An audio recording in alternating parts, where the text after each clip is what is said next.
G'day and welcome to the Inforunners. I'm Execute. Today I'm joined by, I don't know, are you Tim and I'm Al? I think it's going to have to be like that. I think we're both Al, because you look like Al more than I do. Yeah. But in honor of Tool Time, Yeah. I have dressed. I've gone all out, and there you are. There you go. Ooh, you went robot there for half a second. We're also joined by another person who likes to wear flannel a lot. Is Drazen. How you doing, mate? I'm doing good. Thanks for having me. Yeah. Just to keep with the owl theme, he's the weird owl in the void. That's a different show, Algared. Different show. Doesn't matter. It's just an owl. It's an owl name. Actually, funny enough, there was a really cool trailer with Daniel Radcliffe for Weird Yankovic during the week. That was kind of interesting. They're going to do a movie of Weird Yankovic. I thought that was kind of cool. So yeah, that's cool. Yeah. So we've got Tool Time to watch. We'll have some questions from you guys. We're probably going to look a little bit at some of the stuff for Invictus, just a little bit, because we got that coming up. Maybe talk a little bit about what we're thinking of doing. You could probably make some suggestions to us about what you would like us to do. Sorry, I just woke up. I got sleeping hours. I'm trying to get it out. And yeah, obviously just taking your questions. Pretty chill stream. That's how it goes. Yeah, probably talk to Drazen a little bit about what he's doing. But yeah, what have you been up to, Drazen? Anything interesting? In Star Citizen, or just anything you want to talk about, man? Anything? Well, I mean, I'm building my house, but not like you guys build houses. But I'm having a house built, so that's going to be done at the end of the summer. Yeah. Wait. How do me and Algared build houses? I'm now really confused. How do we build houses? Because you're Al Borland. Oh, right. You're Al Borland. I, on the other hand, like to strap really big engines to the back of 890 jumps. You know. Oh, sorry, wrong. That's the wrong character, isn't it? Anyway, but yeah, how's the house building going then, Drazen? It's going good. They're putting drywall up next week, so it's really cool. Getting my first house is going to be a new house, and I'm 24 years old, which is not something you see fairly often anymore. Have you done anything really strange, like put in like a slide instead of staircases, or anything really cool like that everyone would love to do but no one ever does? or a fireman pole, because that's you can get down the stairs faster. Oh, that'd be nice. Besides, I have a covered porch. I have an extended master bedroom and a nice walk-in shower. I've got Cat 6 cables for my study, which will be my gaming area. And I'm putting in extra insulation in the walls around the study, so it'll be like soundproofing without having to put panels up. So just a really good gaming working setup is really the coolest thing I'm doing. Yeah, I guess I'd do that too. I don't think I'll ever get around to building my own house, but yeah, that's something I'd do. And I am going to give you the reminder: execute. Start the bot. Yep, I've got it up. I just start the bot. Started it in the chat. Yep. Done. What have you been up to lately, Execute? So, I had this really weird experience of where I had 2 weekends off. That was really weird, and I just kind of relaxed because I knew that Invictus was coming up, and it usually runs me ragged. So I probably could have done a video or two, but instead I just decided to take the time off and relax, which is always a good thing. Well, when you work every weekend, it's you do get more free time, during the week, but like it's just weird to have a weekend free. Like, it just never have a weekend free. So it was I kind of took the opportunity and caught up with some friends that I don't normally get to see and stuff like that. So yeah, but yeah, probably should have taken my acid meds before we started, but oh well. Hey Sebastian, how you doing? So yeah, and we'll say hi to Feathers as well, since he's already there. Hi Feathers, hi Sebastian, lovely to see you guys today. Yeah, so we took the opportunity to copy Tool Time, because we were big fans of the show. Well, I was. I don't know if Algared was, but back in the day, I was. I was a fan of Tool Time. I loved Tool Time. That was a great show. So yeah, and Drazen loves to wear flannel too. So, but he's just not on camera today. He's just in the void. Every second time I see him on camera, he's in flannel. So yeah, the flannel in the void. So yeah, we're gonna go once we get a few more people in here, we'll kick off with what is it? Oh man, ISC, and then The we'll ISC tool time, basically. get into some questions and stuff like that. So yeah, I'm interested to see whether they do a kind of tool timey theme of trying to up the quality of things, or whether it's just literally looking at the tools. But it'd be nice. I think a lot will be looking at the tools, but a lot of the development has been the tools setting the groundwork for Star Citizen, because like now they're spinning up Montreal and stuff like that. Having those tools is just going to speed up that work speed dramatically. So yeah. Have you guys had a chance to play 3.17 since it went live? I haven't yet, mainly because I've been at work. But I had been playing in PU, or the PTU, not the PU, but I haven't had a chance since it's gone live. The most interesting thing is the performance improvements did translate across. I've probably had the best frame rate I've had on live ever, which was pretty cool. Yeah. So that's kind of cool. How does my shirt? He's saying. How does my shirt not check out for tour time? No, he says because it's a flannel. He says it does check out. Oh, sorry. Sorry, I was reading his name as not sure. So not sure Algared shirt checks out for tour time. I played some 3.17 actually yesterday. Me and Tomato. Sorry about that. Not sure. Yeah, sorry, Drazen, you were saying. Me and Tomato went out, and I mistakenly chose Orison as my starting point. So after the struggle of getting out of atmosphere, found out one of our org mates was down doing a bunker mission. So I flew over there to realize I didn't have a med pen, flew back to Orison painfully. Actually, I flew to... Can I make it worse for you? At Orison, you can still kill yourself and teleport to Port Alisa. Did you know that? I did not, actually. That would have been phenomenal. It's the only place that doesn't have a hospital at the moment. So you can technically kill yourself and teleport to the hospital at Port Alisa. Yes! I went to Port Alisar, got med pens, went back to try and save him. Tomato and I... He dropped me off. I ran over to try and save him. The med pen, I couldn't jab it in him, so then I get rushed by 2 of the AI and they kill me, and Tomato gets killed too, and we're all dead, and we all got in jail as well. So it was just like, oh okay, cool. So that's my 3.17 experience. Yeah, that pretty much sums up a lot of new players' experiences, though.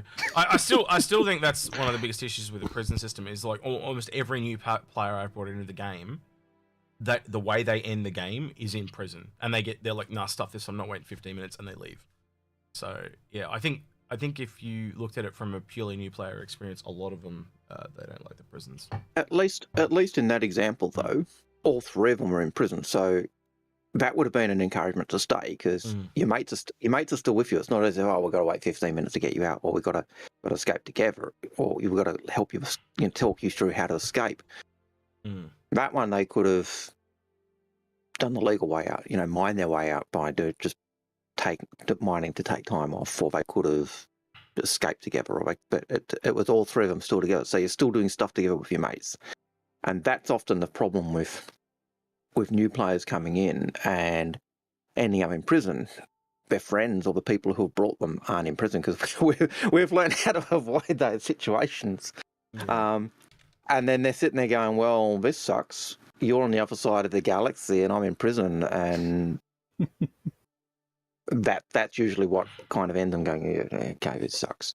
Well, the problem was I wasted this hour and I wasn't even doing the thing that I got into the game to do, which was help Tomato film some stuff for a video, some B-roll. It was an hour wasted, essentially. So I was like, oh, well, crap.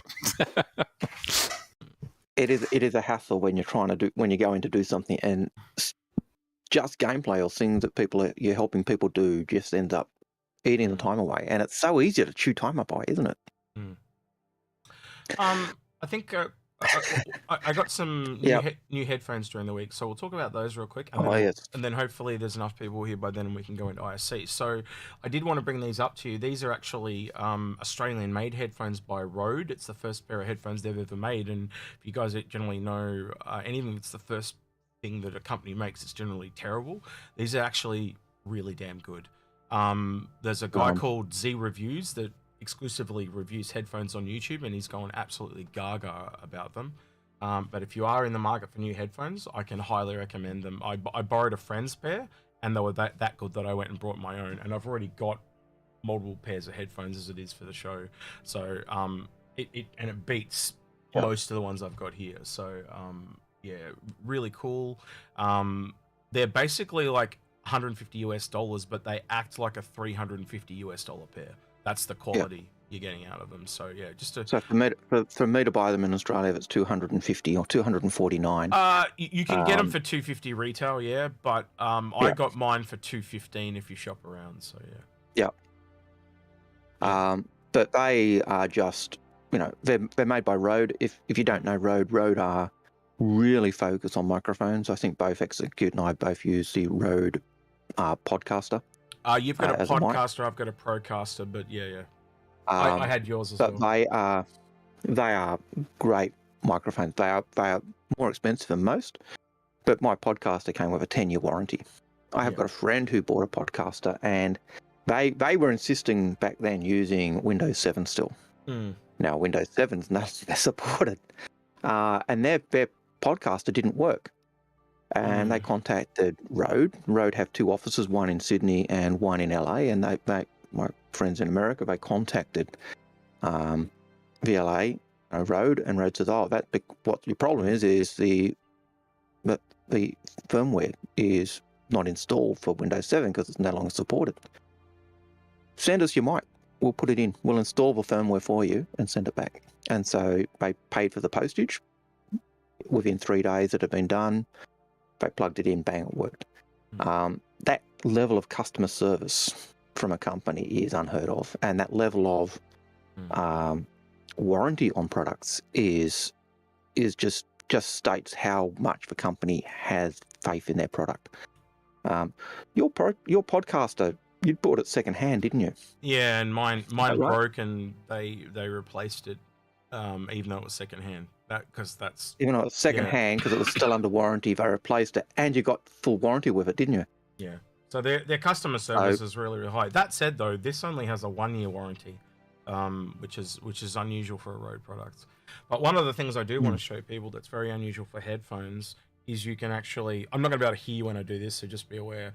But when you can actually, I'm trying to position it, but when you take this cable out, it actually, I won't do it, because otherwise I won't be able to hear you. Because you got to kind of, to get it out, it locks in as well, so it's not just a plug in, it locks and twists. But you can put it on either side, which is a pretty much unheard of feature. And there's a little plug for the one that's not used. But it was it. Yeah, and so there's a little plug that goes in the where the cable goes, which actually stops dirt and stuff getting into the unused cable hole. So you can actually put the cable in either side. So if you're a lefty, you can put it on one side. If you're a righty, you can put it on the other, so you're not interfering with your hands. You can the thing that struck me was the guy. You can adjust the ear cups, and they lock so they don't become loose like normal headphones. Everything that is metal except for the ear cups, which are plastic. But again, it's a cheaper headphone, so you expect that.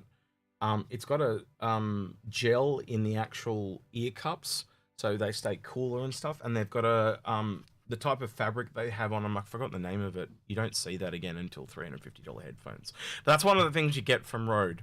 That's what, like when you read a lot of the reviews and stuff, they give higher quality stuff at a cheaper price. The other thing with those head covers, I know you were saying when we were talking earlier, Execute, or the other day, is you wish there were different varieties of head cups you could get. You can get replacement head covers for those. So I imagine there's different versions will come along later on. So yeah, it's just the timing. As in, like, because they're new, you'll have to wait. But yeah, like when exclusive headphone reviewers on YouTube are going, these are amazing, and a friend wanted a pair, wanted to get a pair, and I borrowed his as soon as he got them. I just borrowed them because he was not going to be home to use them, and I used them for 3 or 4 days, and I was just like, yeah, okay, I'm gonna the one that got me was the guy who was doing the review of them, and he said you know, he often does things where they check wherever headset's picking up the mic sound and the rest of it, and it was all over. There was no real sweet spot. It was, so what Aaron's talking about is they in the ear cup they get a microphone and they've got to find the sweet spot for where to record. And when he was doing it, he's like, "Wait, hang on, it doesn't matter where I put it." So the sound was that good that they just had perfect positioning no matter where your ear was, which basically means they'll be perfect for more people, which is kind of interesting. And the other thing that he was saying is because of the level of scope is that because he had earphones for different purposes, he said this set of earphones replaces these 6. Yeah. They're gone, replaced by this. So the quality of them and the depths and the skepts just... Yeah, just to put it in perspective, this guy's called Z Reviews, and he has a whole wall of headphones. And he took like 6 pairs off and said, you know, and he explained, because everything he keeps is one pair of headphones does something the best. And he goes, it just replaces these 6 because it's better than all of them. And that was, I've never seen him do something like that before. Like he normally takes 1, maybe 2 off the wall, but 6, that's pretty excessive. So, yeah, I was impressed. Anyway, let's move on to... Before we do move on... Mm-hmm. With those, there's one thing that I was reading from Rode about the headset is you can actually, the sound level they can take is really high. So they're warning to, there was a question, how high can I have to put them? And they said, you can put them really high. You can. And so you can put them so high, they actually warn, you know, be careful lest you damage your ears. Yeah. They're not limit in terms of what others have. So I can attest to how clear they are. Like they're really good for bass as well. So that was the thing, like it was replacing headphones that were really bassy and ones that were really high. So yeah. All right. Have you gotten to use them in a game that is very focused on sound, like Hunt Showdown yet? Yeah, I tried them in Hunt. So what they're replacing was I went out of my way to buy these ones for streaming because these were I paid extra to get them in red, but you would have seen me wearing these ones. And these were the cream of the crop for a while. But yeah, these are still damn good. But just put it in perspective, these are the cheapest these have ever gone that I've ever seen is 175 Australian, and they're normally about the same price as these. Now, if I'm paying the same price for both of these 100%. The downside to these is they have a really shitty ear cup. I had to spend money to buy leather ear cups to make them more comfortable. These are comfortable. But the problem is because they're fabric, they eventually heat up. Now, you guys probably don't have the same issues that I do as a content creator because I have to wear mine for long periods of time. But yeah, leather ear cups are a damn blessing. I've got them on all my other headphones, just because they're cooler and they're more comfortable. And the last thing I'll say is, or last 2 things. One is that you can see that Execute's got a beautiful blue cord there. You can actually get different coloured cords for your Rode headsets. And the last thing I've got to say is, even though it sounds like this is a paid advertisement for Rode, it is not. We just like Rode. No, it's also just cool to talk about generalized computer products that people may be interested in. And headphones is obviously, as a gamer, something that, you know, but yeah, these were my recommendation to people over the last 6 months that they've been really good. But my recommendation now switching to these.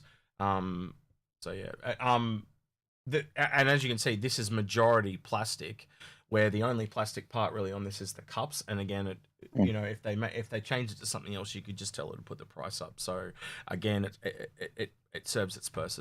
Yep. I wouldn't be surprised if they don't bring out a more expensive pair down the line. Honestly, like a $300 to $400 pair, that just is the next level. The other thing I did think I saw on the Rode site was you can actually get replacement parts for all the soft inserts. So the bit that goes across the head, you can get replaced. The bits on the earpieces, you can get those replaced. So, yeah, we should have looked into sponsorship. But yeah, all right, let's get into ISC.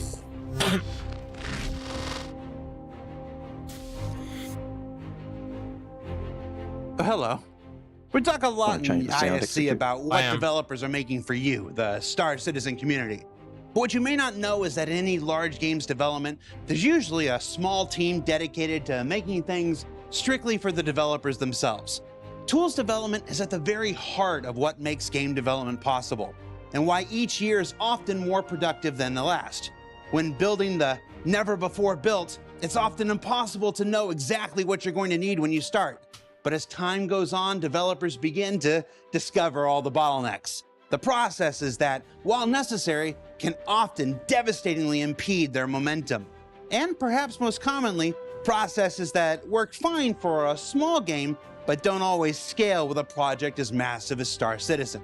So we thought we'd take this week's show and dedicate it to some of the true heroes gamers never see behind the curtain, and enter the world of tools programmers.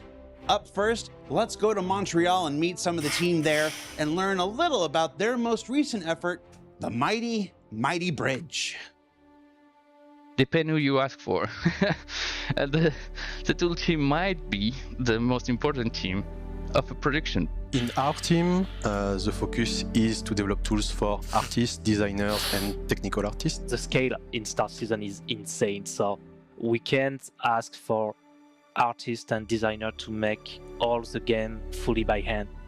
Technically, we're more on the procedural side, but our tools team is also geared for art, like our Montreal office. The main idea is if there is a need, if there is a problem, or if there's anything that could be made any faster or more simpler for a user, then a tools programmer can go in and make their life easier. I am the most important part of the most important team, you know.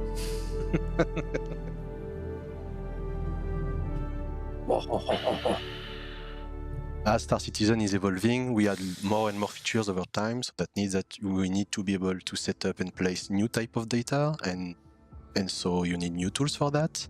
We need to automatize a big part of the job to move further and faster.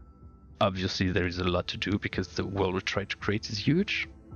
And what we tend to do as technical artists is trying to make the link between the developers and the artists themselves, because the artists are the ones, or the level designers are the ones that tend to use the tools, while the programmers tend to answer their needs. One recent example of a tool we developed is the Mighty Bridge. Mighty Bridge is a plugin for the game editor that link the game editor to any other software. Right now, the main usage is to be able to work in Houdini and have some effects directly in editor. With the Mighty Bridge, the communication is done in two-way direction. It can send information and ask stuff to Houdini, for example, and Houdini, while doing the computation, is able to say, okay, you want to place a cave here? Give me all the objects in this 50 meters radius so that I can adapt the recipe and then send back the result. And with all... So that, from a development standpoint, one of the things when I used to make games and stuff would be you'd save something and have to go check it, and then once you check it, you had to go back, and then, you know, so you're doing these incremental changes backwards and forwards all the time. I can tell you right now, that would just save so much time, because if you're just doing it and it's being automatically applied on the other side and vice versa, absolute time saver. Even as someone who's not a programmer, I could see that would save so much time. Yeah. Just absolute heaps of time, which again speeds up development. Their technology don't have that two-way communication, so it's also help us doing more complex recipe and adapt the content to the game level. The reason why the Mighty Bridge is important is there's a lot of technical resources and knowledge in all kinds of amazing tools, like, as I mentioned before, Houdini. And by providing a way that artists can interact with the editor from the tools that they know and love and have learned to use over many, many years, they can make more easily the stuff that they want. There's no time in between of like thinking about the logistics of everything. It just like does it for you. We made the Mighty Bridge thinking about the future, so that if we want to use other technology, we can plug them into the editor using it. And for example, if we want to use Blender or 3ds Max or Maya or Substance Designer, for example, that we are using, but if we want to plug them into the editor, we could use Mighty Bridge to do that. Tools programming is core to... Did you see that room with all the purple? Purple? In it? Yeah, some kind of I thought that was showing atmosphere in a room, so that's interesting. Whoever interacts with anything to make content. I've been working in the industry for 15 years. I never found a project that has such ambitions. And I feel like this game tends to always say there is a goal and we will do whatever it takes to reach that goal. Mighty Bridge is just one of the ways tools programmers work to improve the workflow of all developers, allowing for an unprecedented two-way communication between independently developed softwares that were never intended to speak to one another, shaving the downtime and removing the need for import and exports all over the place. But that's not where this week's Tools Time story ends, for we're about to go big with a tool that we've been dreaming about internally since 2019, a way to test our game and infrastructure at the scales we need while leaving developers free to continue developing. Let's meet the Cloud Test Launcher. I remember there were tests in the company where people asked, can we get as many developers to join to see if servers work? Well, we can do this way, but we have limited number of developers, even if there is quite large number of them. If you take into consideration how many players there will be in Star Citizen, you will quickly find out that we need to have some way to emulate those users.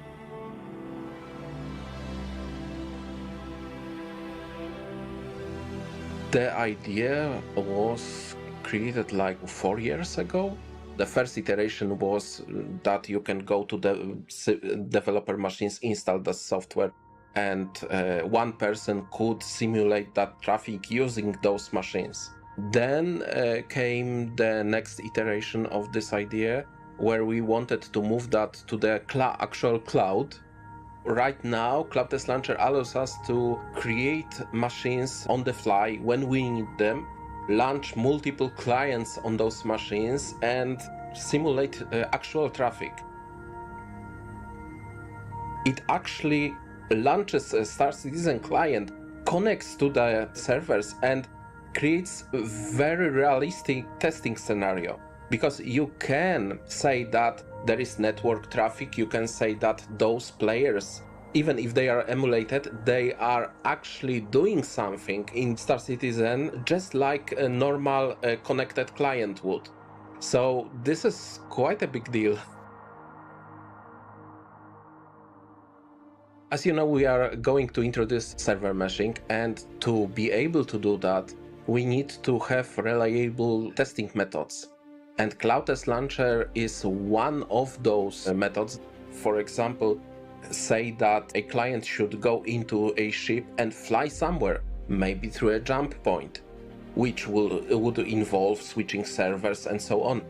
For us, in near future, that will be a very valuable tool to perform testing. Other interesting thing is that they would have to have AI that's able to do that. If it's being so they've actually written AI scripts or whatever to either teleport the AI to the ships or whatever. Of course, Cloud Test Launcher is not a single person project. Many people helped in development. I would like to shout out to Martin Senior, which is my team lead, who developed early versions of the Cloud Test Launcher. Also to Jaffa, who helped us in testing phase. Also Ahmed and Scott, who helped us with the network part and cloud part of the development of the Cloud Test Launcher. Without them, this would not be possible. So what did we learn this week? Well, we learned that Mighty Bridge allows our developers to use the right tool for the job, wherever that tool may come from, and to do so without having to leave the game editor. That Cloud Test Launcher will free up our developers in QA from tedious load balance testing and allow them time to focus on new features and fixes respectively. And that at ISC, we're going to continue exploring every aspect of game development before our time here is done. For Inside Star Citizen, I'm Jared Huckabee. We'll see you all next week.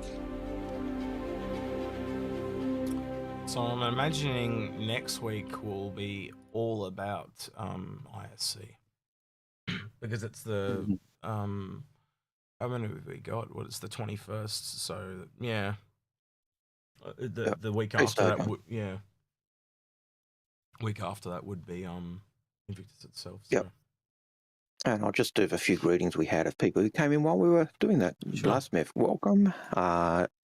W. Allen, Matthew, I don't think we said hi to you, but welcome to that. We did like the comment about the not the horrible price of those Rode headsets. That's me. That's me. I'm Matthew. Okay. Feathers McGorrell, we've said hi to you before, but we'll say hi again. Stason Mason and Starjump. Lovely to see you guys. Glad you could join us. I do want to point out, Algared, the bot is not working for some reason. I don't know why, but I'll try restarting it. It's not, yeah. Um, Well, if that's the case, I can keep tab of the questions that pop up on the YouTube, since I do have it. I have both sitting there. But yeah, I can see a lot of people looking at ISC and going, it's not exciting. There's nothing there, and yet I look at it and go, it's massive. And I'm not a programmer, and yet I can see how it's working now. Yep. And I look at that and I see that is massive in terms of just the amount of time the bridge will do in terms of saving the developers in terms of when they're building out an area, just the time, and it'll save in terms of those changes they make. I did quietly think, I was like, why wouldn't they just get some of us to test it? But obviously the time to organize is a lot harder than just getting... Yeah. And that second one enables you to do it on the fly. And that was the key thing I think he was saying. It enables me to do that quick test on the fly. And that's a big step forward in terms of testing, instead of having to get your quality assurance testers there to mash something. You can just go, okay, let's emulate. Let's see if we're at least on the right track. So again, I think that's another big step forward there as well. So what about you, Drazen? Was there anything in there for you, or? I know nothing about any of the technical aspects of that, but honestly, that seems really cool that they can put all of those headless clients, and not even headless, but like actual AI in the game performing functions to see how the load works like that. That is freaking cool. But so what Drazen's saying is, when people spawn without their heads, he reckons all AI should just spawn. You always see the things like walking around with no heads. That'd be funny. Hey, it's an AI. I think it's the fact that it means when they're testing, the AI just aren't standing on chairs. Yeah. You put your AI in, and they're not just standing on chairs; they're actually doing stuff. But the fact that they can actually do that for a first test, when you're testing something and building it before you even send it to your QA, to be able to at least get an idea, okay, this is not going to break the game. It's not going to suddenly crash when I get 15 people in, or 20 people in, or 30 people in. And that hopefully gives a better level of stability when it does get to the QA testers, when it does go to PTU, when it does go to PU. So that should, from at least my perspective, and I'll, I'm not a programmer. I'm just going on my perception of what was said, is that will really be a big step forward. So if you guys want to join me in game, you're more than welcome to. Guys, if you got any questions for me or Algared or even Drazen, just preface them with question, and the bot will pick them up and they'll come through. When the questions dry up, we're gonna wrap it up. But I do think this is going to be a fairly dry week. Just because ISC was a bit dry, let's be honest, it was, but it's always the case before a big one. So next week will be a much bigger ISC. But yeah. So got a couple of questions. I think we got a couple from last week. We deliberately left because we had that kind of sudden we can start with drop if you want. Due to power.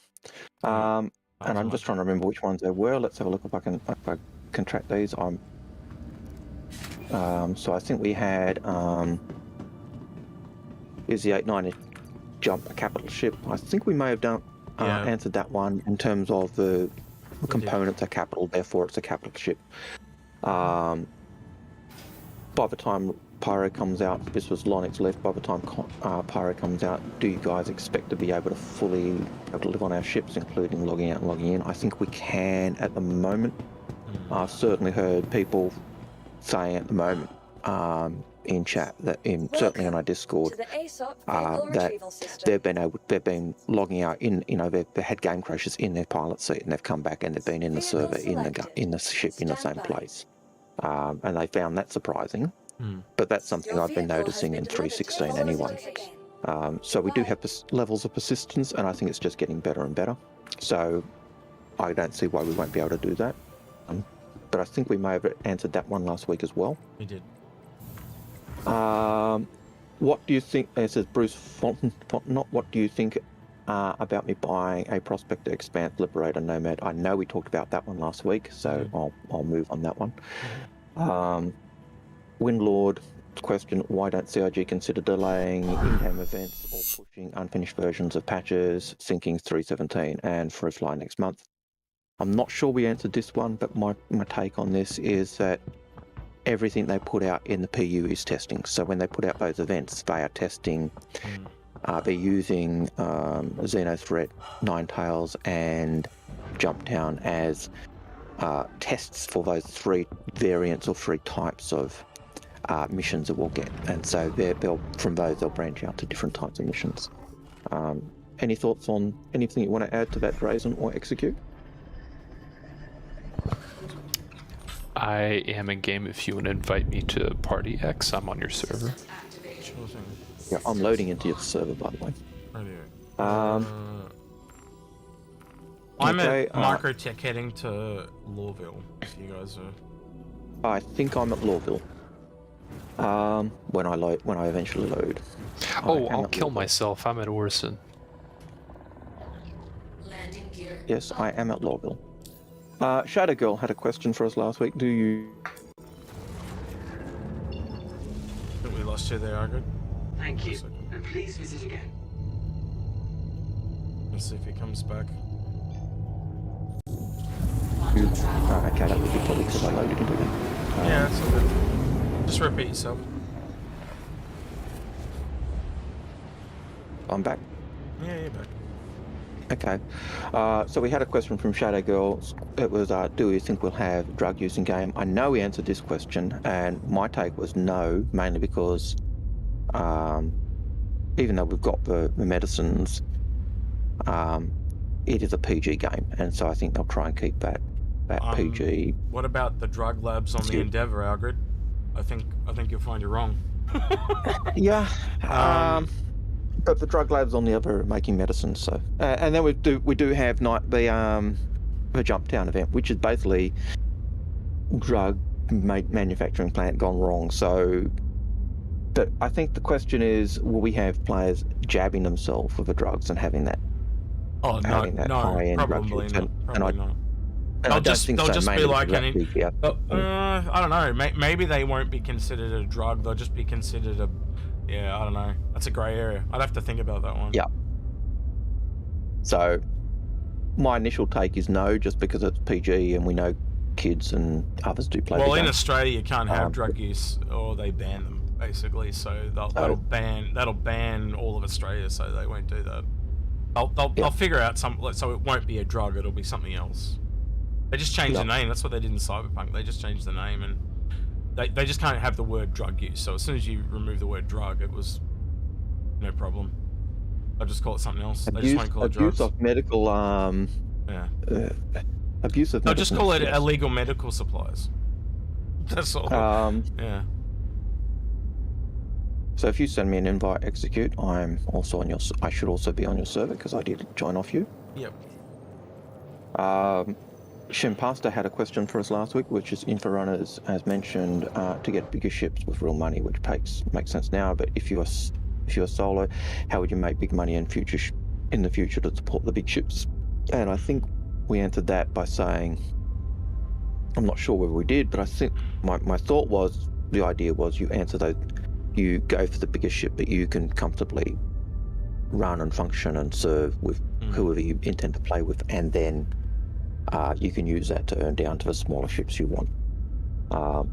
So it's never just buy the biggest ship. If you're a solo player, buying a Javelin is insane.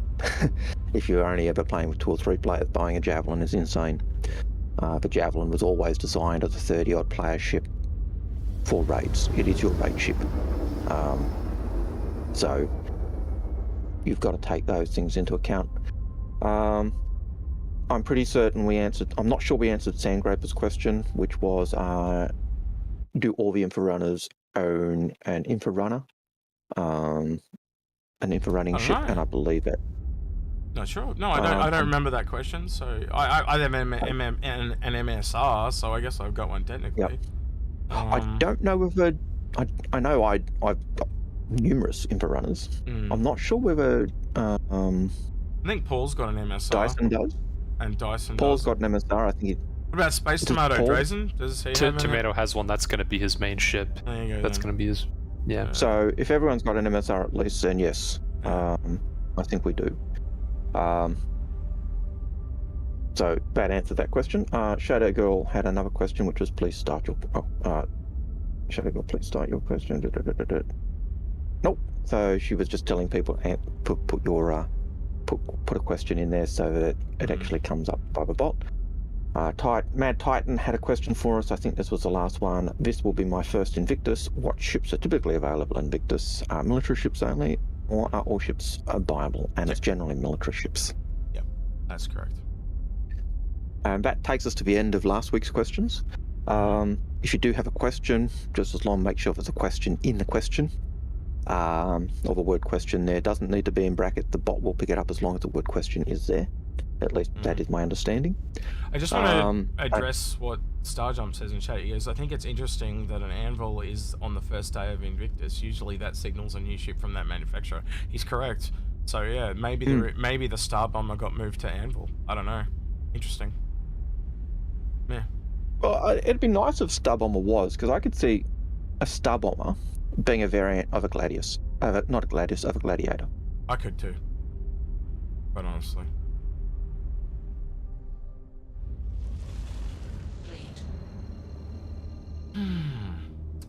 Alright, what was the next question I got? Or the first question? So the next question, the first question for today comes from Feathers McGraw, and he was asking, have we considered sponsorship with Rode? Which made us both chuckle when we were talking about it, so. Yeah, I don't know. I guess we could. I've never, like, maybe. But, like, I think you guys would get sick of us talking about it. We've never been really money focused here. It's just not our thing. Like, we struggle even to ask for, like, we ask for Patreon on the videos and stuff because that's what you're meant to do, but, like, it's just not what we do. It's, like, you can clearly tell I don't feel comfortable about it. Yeah, I don't know. That'd be a difficult one for me to get behind. I don't know about you, Algared. I don't know how I'd feel pushing products on people. Especially when we're in a channel when we're trying to save money for people. That seems a bit opposite of what we're into. Yeah.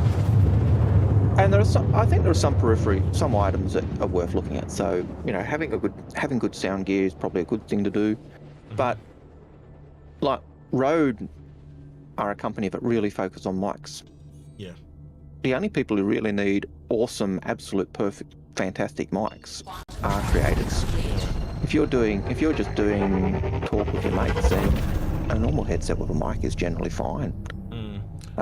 There are advantages to having a mic though, because you can just buy normal headphones. I moved away from headsets way before I was a content creator because once you have the mic, though, it costs more. So you know it costs as much as a pair of headphones. Once you have it, you can buy headphones for cheaper, and it was always my headphones that were breaking, right? Never the microphone. So by having the mic, I could just keep buying cheaper headsets. That was my initial version for doing it. So, yeah, I was always having that frustration with the headsets breaking. You know, the headset and the mic, the headset would break or fall apart just because of constant use. And I was looking for alternatives, but I actually got the mic when you guys hassled me about, you know, the quality of my sound. And I was looking for a mic and got hooked on Rode. And since then, you know, like I love Rode, and talking to the like as a teacher, talking to the you know, the teachers who do the audio visual type stuff and teach those units. we were talking road one day, and the main teacher who gets stuff, we both went on a on a road love trip, and you know, they got their box of delivery from road, and we were both like, it was Christmas, it was opening the presents, because it was that exciting for us to just look at all the different bits and pieces we had. And but it's stuff that you don't need as a general gamer. And that's the only reason I talked about the headphones, because I think it's the first thing they've kind of made that is generalistic. Yep. Anyway. Yep. All right, next question. And the next question comes from Blussmith, and he says, when is Invictus? And 21st of May. Does that mean 317.1 is very close? Rumored to be hitting Eva Cardi this week, from what I heard by him. So let me just go back to browser for me, because I was looking at it earlier. And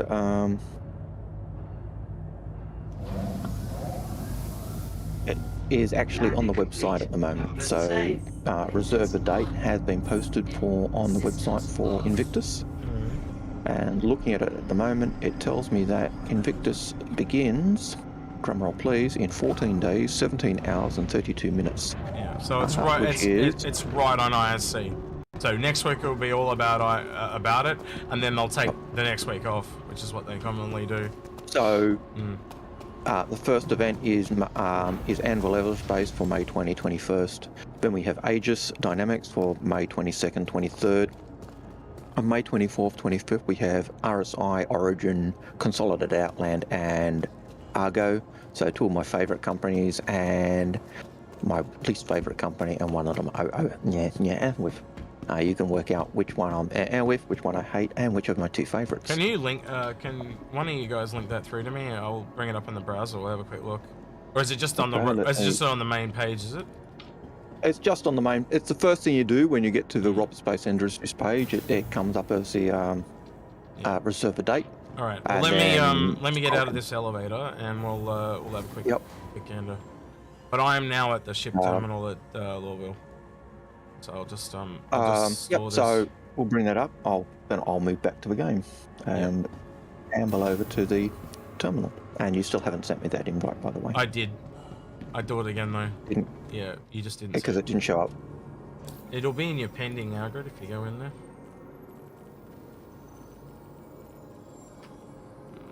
Did you get it out, Drazen, or? What was that? Go into pending. There you go. He's in the group. Yeah, I'm in Yell's group. I'm flying out of the atmosphere of Orson right now. And I did try and do the respawn thing, and it actually put me in Orson because they do have their hospital. So I thought that when you said that, I thought they do have a hospital. My bad. All right, let's have a quick look. So I got to go back into this. Let's go over to browser. And then I gotta go back to the browser, and then we'll go to Robert Space Industries.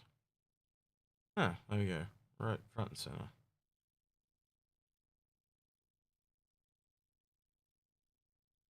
The fleet returns to Stanton. Now I'm picking up on a yellow vibe. Or a gold vibe. I don't know if you guys are, but yeah. Looks like it might be yellow this time around. Interesting. So the mule's coming on the final day, or on the 28th. I reckon. Yeah, this is interesting though, because this will be where the Scorpius is. I reckon the Scorpius will be around here. Yep. Maybe there is something coming from Anvil. Something from Anvil. Yeah, because they'd do a 2-day split between it, and they usually do have a ship on the first day, something in the middle, and something at the end. They usually have a big ship, middle ship, and a vehicle. Well, and we know the mule is a vehicle, so that again. And they tend to have one layer. They have two. Well, in the last couple of years, they have two in this week, and then they have one in Alien Week.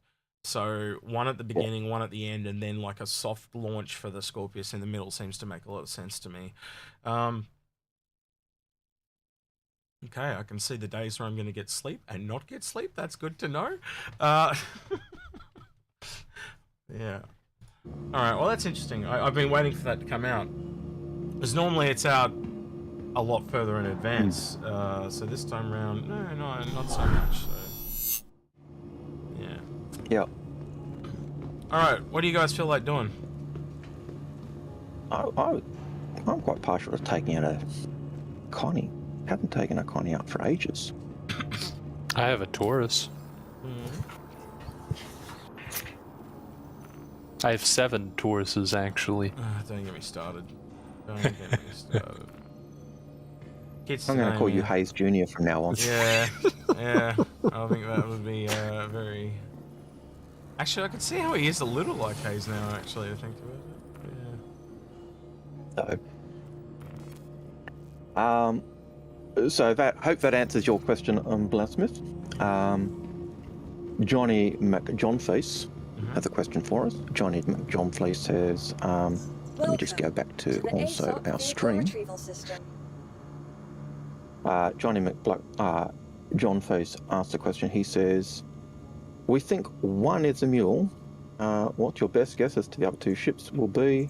Well, we think, I think we just answered that as we're talking. 1 will be possibly a star bomber from Anvil. Then a soft launch. And then some kind of alien ship concept that we haven't seen. I think because there's 3 of us, guys, how are we going to do some bounty hunting missions in the Redeemer? We haven't done that in an age. So sure. What about doing bounty hunting missions in a Connie? Because the Redeemer kicks ass. No, because the Redeemer has bigger guns for the crew. Yes. Okay. Yeah. As opposed to the Connie's weak guns for a crew, which is sucky. Hangar 7. Drazen, how about we come pick you up at Port Alisar? Yep, I'm at Port Alisar right now, so perfect. Is there somewhere you can get closer then? Let's have a look. Can you... I have no idea. I'm on the train, I have no idea where I am at the moment. Right, Hangar 7 when you're here, Algared. Can you start heading towards us? And maybe we can meet you at the space station or something halfway. Drazen, do you have a good warp drive installed or not? No, I'm in my Cutlass Black with stock. Yeah, I guess her L3 would be between us. Which I believe is Sandy's go-to ship, the Cutlass Black. Honestly, Cutlass Black, like I was saying, and you upvoted my comment in the supporters chat, I tell my friends, hop in during the free fly, and if you really, really like the game, splurge and get a Cutlass Black or maybe a Titan if you don't quite have that money, because honestly, it might be Drake, it might be a not phenomenal ship, they can always upgrade out of it or melt it, whatever. It is still hands down the best ship to fly around in the verse. I do it. I have so many ships and I still fly in it, you know? Yeah, right now it is 100%. Look, I fly it from time to time. I 100% agree. I think the Titan is the best starter ship for a single player, hands down. I think the Cutlass Black is the best starter ship for someone who's looking at wanting to be a single player, but also wanting to be able to do that group gameplay, because it is the first ship in that cheap bracket that really gives you the ability to do multiplayer gameplay as well as all the other abilities. So I think if they updated the Freelancer like a bit, it would be picked up a bit more, but unfortunately it's just not as polished as the Cutlass, because the Cutlass got that rework, so it's a shame, because I'd like to be able to recommend the Freelancer, I just can't, so yeah. If they had a modular cockpit, like where we could have the Prospector cockpit in the Freelancer, hell yeah. Hell yeah. But even when you look at the price, the Prospector is still a more expensive ship than the Cutlass. And so does that mean that is the Freelancer that much better than a Cutlass Black for the price difference? And that's something I'm not sure of. I think for the price difference, it's a downgrade. That's what I was trying to say. So, yeah. It depends on the gameplay, obviously, because you're getting... I think the Cutlass is more generalized, but then as soon as you go into the Freelancer, it clearly goes more towards the cargo industrial. Now, that's an interesting point, because they've in the latest Jump Point, they've recently done a rework of the MISC company profile. Hangar 7, wasn't it? Yeah, mate. And in that hangar profile, they talk about the the freelancer. And one of the things they say about the freelancer is that it doesn't need as many crew as a Connie. And yet at the moment, freelancer actually does take the same crew as a Connie. So does that mean we will get that rework, which uses less seats? Yeah, you and I have talked about that on the last couple of streams as well. We've talked about that as things we'd like to see, but knocking it back just the fact that it's in there. Knocking it back to 2 seats, and then in that special compartment for the MISC, putting a bed in there, because that's the only ship that really needs a third person. So yeah. Yep. Options are nice, but I just don't like how often are you gonna have 4 people on that ship. Well, even when you look at the crew positions on that ship, how many positions are there on the ship? There's you know, if you really look at it, there's a turret, and they want options. So you've got a turret gunner / engineer. You've got your hey mate. Yep. You take the bottom turret. I'll get Drazen in the top one. Let's go. I do that. I don't know where Romania, her or something. I don't know. What'd you say, Drazen? Yeah. Where do you want me to go? We'll just come get you from Port Alistair, I think. Okay, got it. And then we can just go straight into Grim Hex and do missions at Grim.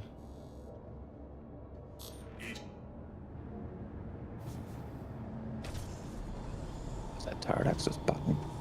Where is that button? It's impossible to find. It's off to the right-hand side if it's the bottom one. Yeah, I've got it.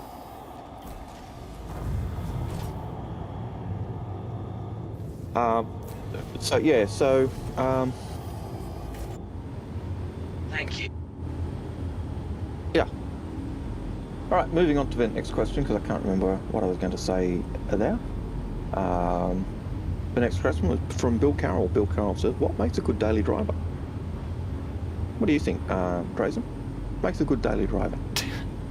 I mean, I'm going to go back and say Cutlass Black still. I mean, you can carry a little mining vehicle in it. You can do some cargo if you want. You know, you can do a ton of stuff in it. I really like the Taurus now. It's pretty fun. But yeah, I'm still gonna say Cutlass Black for if you're doing some like little group activities, or honestly just the Titan. It's a nice little go-around ship. Besides an atmosphere. So my response would be just tailoring it to yourself. Do you want multi-crew gameplay? Do you want something more industrial? Do you want... It depends on your needs and what you want in the game now and in the future. But those ships that Drazen mentioned, they're not bad choices, but they are clearly more tailored to a smaller group and a lot more generalized. So you've got to work out what you want to do in game. So yeah, that's a question we'd sit down with you and talk to you one-on-one with. Yeah, it really does depend on what you want to do and the activities you want to do. And so let us know that whoever asked that question, let us know that, and we'll do like a mini FMF. Carol. Yeah, well then follow up. So if you're into info running and that's all you want to do, or you're into cargo running and that's all you want to do, then getting a ship that is a fighter top 3 doesn't work. Just get him to put in chat the top 3 things he wants to do in game. Yep. So in chat, Bill, 3 top things you want to do in game, whether it's mining, traveling, etc., etc. So, what 3 things do you want to do? Yeah. And then where's the on switch in the blasted turret to execute? And if you need a Taurus, I've got a couple extra, so you know, can always borrow a ship from friends. Back here, well, you're in the right spot. Where are you, Algared? Back I'm here. in the bottom turret. Oh, the on switch. Oh, you want the on switch for the actual turret? Kind of like on the top left. I was looking around for it, scanning around, wouldn't find it, and then suddenly found it. I got him in a chair to come find you. I'm like, I can't see him anywhere. Arlington Idris is around Ida right now. Sorry? What did you say about Idris? Idris mission is around Ida. Our ship apparently has entered the void. What the hell happened there? Just Yep. Yep, we've hit maximum velocity. We don't have trails anymore.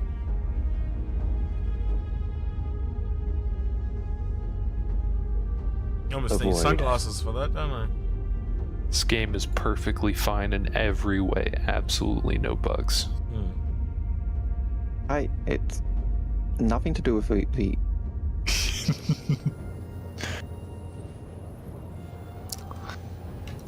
Alright, we're more than halfway there, Drazen. Oh, cool. So, but yeah, just like a void. That's so weird. All the stars disappeared. Alright, you got another question for us, Algared? Okay, so as I start to play the game or fiddle around, I become, mere male. Okay, so after Bill's question, we have Blunsmith. Blunsmith asks, any ideas on if we will get more straight-to-flyable ships this month? I would be really surprised if one of them... No, I don't mean the Scorpio specifically, but I just mean I would be really surprised if there's not another one. So, yeah. It's one of the things I think CIG do want to do is move more towards those straight-to-flyable ships. And like what Starjump said there, I'd be really surprised if it's not an Anvil ship. Because it's very telling that almost... You go back to every sale they've ever had. Not always... But most of the time, that first day, there's a ship coming from that manufacturer, and it usually goes straight into the game. So I'd be really surprised if there isn't. Could totally not be. But we'll have to wait and see. All right, we need to go out to an OEM, and then we can get around to Drazen.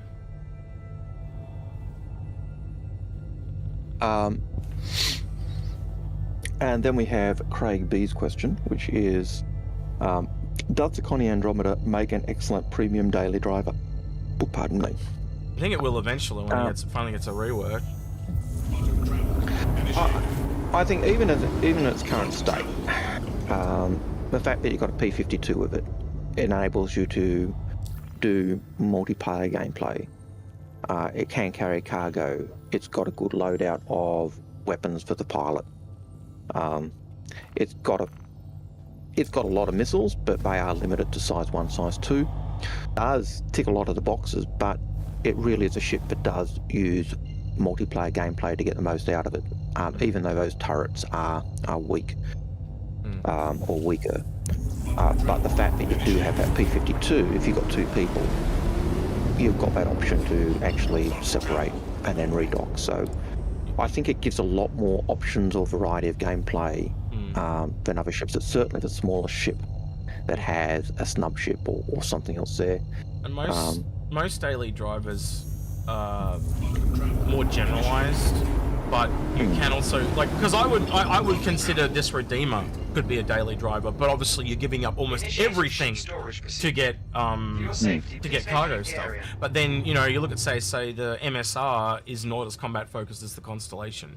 And then, the other extreme to the opposite of the Redeemer would be the Caterpillar, where it's doubling down on those, universal modules to basically, sorry, I'm doing 2 things at once, brain going to shit. Universal modules of the Caterpillar to get the adaptability of gameplay, but you're obviously giving up a lot of the combat, and you're it's a slower ship than a lot of the others. So yeah. But yeah, that's just coming back to it again. You got to tailor it to what you want. So, did he drop? What was his name? Bill Carroll. No, he hasn't dropped them in chat yet. All right, so he's probably nicked up. At least not that I've seen. Yeah. Drazen, what strat are you on? I'm on the strut that you're closest to right now. Oh, roger. We'll land here then.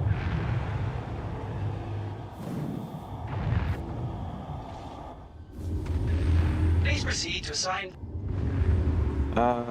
Let's see.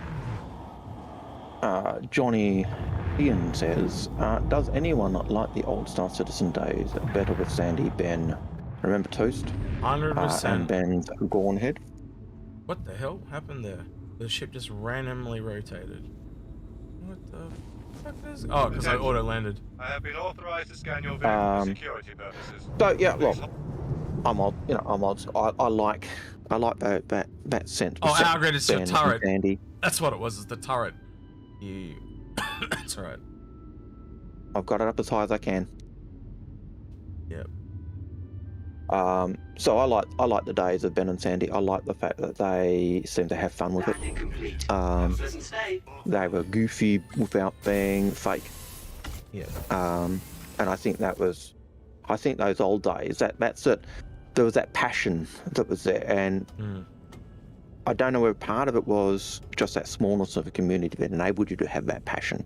Yeah. I think that's exactly how, as Sandy put it, like as something gets bigger, it just gets too big. Yeah. All right, Drazen, we're waiting on you, man.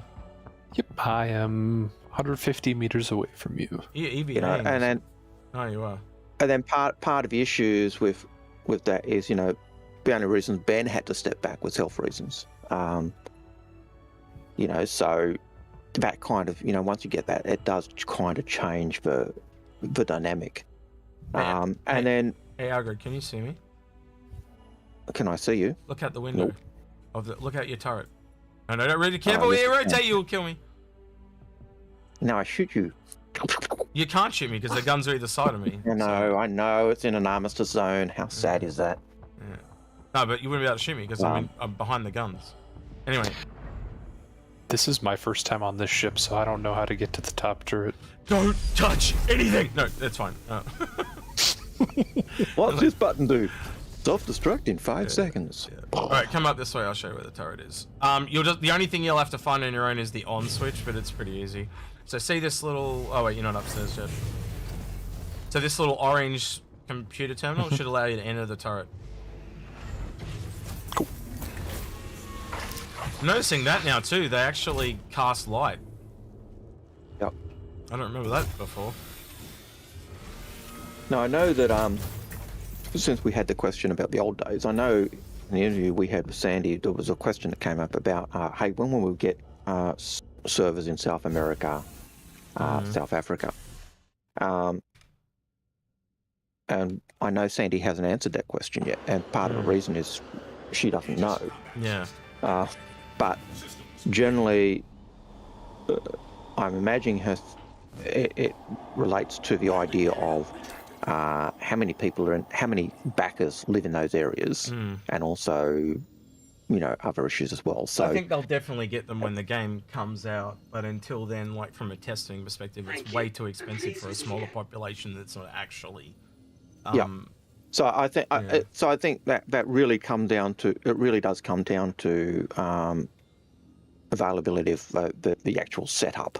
If there's no infrastructure there to support the servers, does Amazon even have servers in South Africa? I wouldn't be able to answer that myself. I don't know.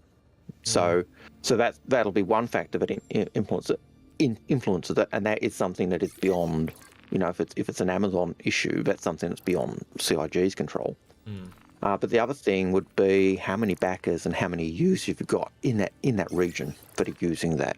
Right, I'm sharing a quest, so please grab it. Yep.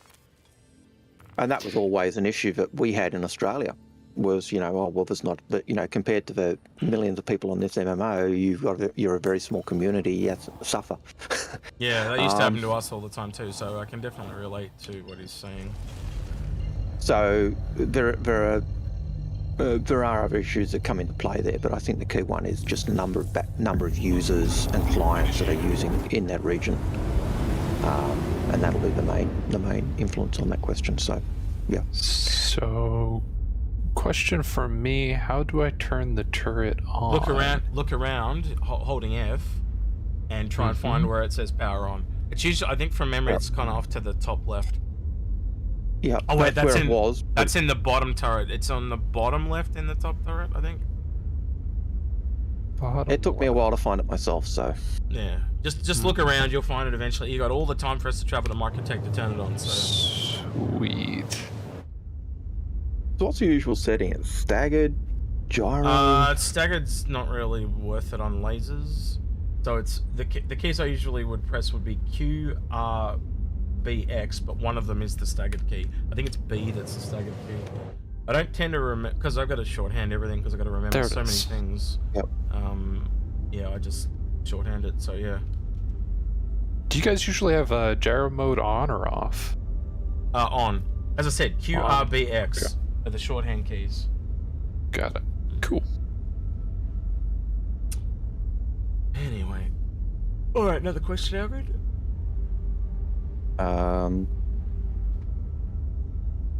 As someone looking at a Carrack, this Invictus, recommend a CCU chain?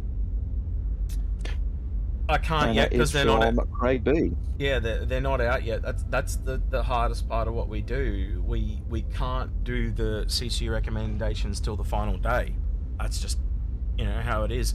I do wonder if eventually they won't offer the CCUs on the last day, meaning you'll have to buy them all as you go through. But yeah, we can't give you a CC unless you. Oh, I guess unless you mean just like what ships to go through. That we could recommend, Algared. We could probably do that, but the other option you can do, Craig, is go to our Discord page, join our CCU help channel, and you'll get more than enough help in there, giving you recommendations for how to get to a Carrack. From what ship you want to go to, because that's the other thing we'd need to know, what ship are you moving from to get to the Carrack. But if you go to that channel, you put in a question there. Inforunners or some of the people who know the system will be able to do that and help you out. I think you could generally go like what good ships to go through though. So the only part that I'm hesitant again is we tend to customize a lot of stuff to people, so we can just like rattle off generalized good ships, like we can go the Cutlass and the Freelancer and Taurus like we were talking about before, but you might be really heavily into combat and that changes that, you know, because there are ships that are the same price and stuff. So yeah. But yeah, feel free, Craig, to drop a message to either Algared or myself and we'll sit down with you and go through. That'll only take us 5 minutes, so yeah. Yeah, but even going to CCU help, you'll have people who will be able to help you there as well. Yeah. Yeah, and even what Stinkfinger says there too, there actually are some much cheaper than actual buying them ships now, which is crazy. Yeah, it's at that point now that I don't think they know what they've done to their own system. Yeah. So the Warbond chains again, we can't we can't talk about the Warbond chains until the final day because we just don't know what they are. Until they tell us, we can't make that recommendation. Yep. And I think you're right in terms of CIG. You know, certainly not being aware of or not fully getting where they're at, because there was that moment in the interview we had with Sandy where. No, that wasn't in the interview. That was. Oh no, that was after. That was after. Yeah. So we told her about the $95 Carrack, and she was like what? And to be surprised. Yeah, really surprised. So, yeah, and said we can show you how it's done, but like it's possible. And we did also explain it took 2 years for the guy to do it, but you know, like the saving is huge. So yeah. So that's You got it working, Drazen? Sounds like he's got it working. I do want to point out though, every time you fire, my screen shakes. It's a flaw of this ship. Yes, that was mine. Every time he fired, my screen was shaking too. So. Yeah. Just stop it! Just put that down, small, kid! It's like a petulant child. I'm gonna have to get a taser. How does Space Tomato deal with you, man? Like just dog treats? He doesn't. He doesn't. He keeps me far, far away from Hey, Texas Space Navy. Lovely to see you here today. So that's 2 Texans, myself, and Texas Space Navy. So. 2 Texans, and then you got Paul as well. Oh yeah, Paul as well. Well, he's not here though. There's a joke there somewhere. 3 Texans walking into a bar. That would be. Well, you got an Austinite with Paul. You've got a Houstonian with me. I have no idea where Texas Space Navy's from. Hopefully not Dallas. Sorry, guys. Yeah, I'm from Dallas. Wait, what's wrong with Dallas?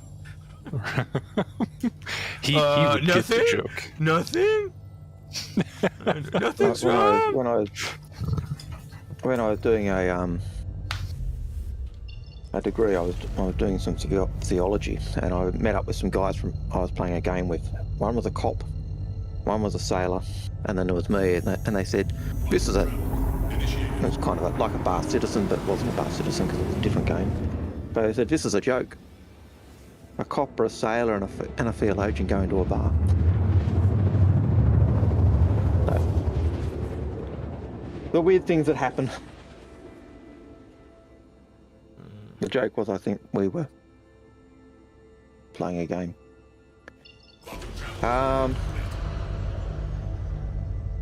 Yes, you can get most ships via with LTI, depending on where you go.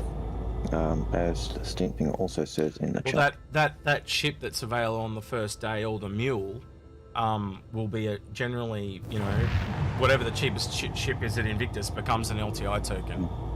So yeah, you buy that and then you upgrade from it if you want LTI. Yep. Alright, we're 100k's out, gents. I don't know if this is in air or on the ground, but I'd say it's in atmosphere, just from where it's positioned. I don't have a tracking on it, and I haven't unchecked it and checked it. So yeah, okay, well, interesting. I will mark it like as 1 or 2, and I'll just say attack 1 and attack 2. It's just a ship, dude. You'll see it around you. As long as you got the quest, you should get credit. Oh yeah, pick up call to arms too. Shush, I just remembered. Mercenary call to arms. Call to arms, accept offer. Good call. I'll give you some more money. We're a little bit in atmosphere though, so we're not going at full speed. So we'll take a while. Alright, got a question, Algared? We've got 70k's, so... no we don't. We've done all our questions. Time to end the stream. Yep. Okay. Well, that was a so, very short stream. Before you said that, I was about to say to people, look, if you've got a question, don't forget to add a question for us.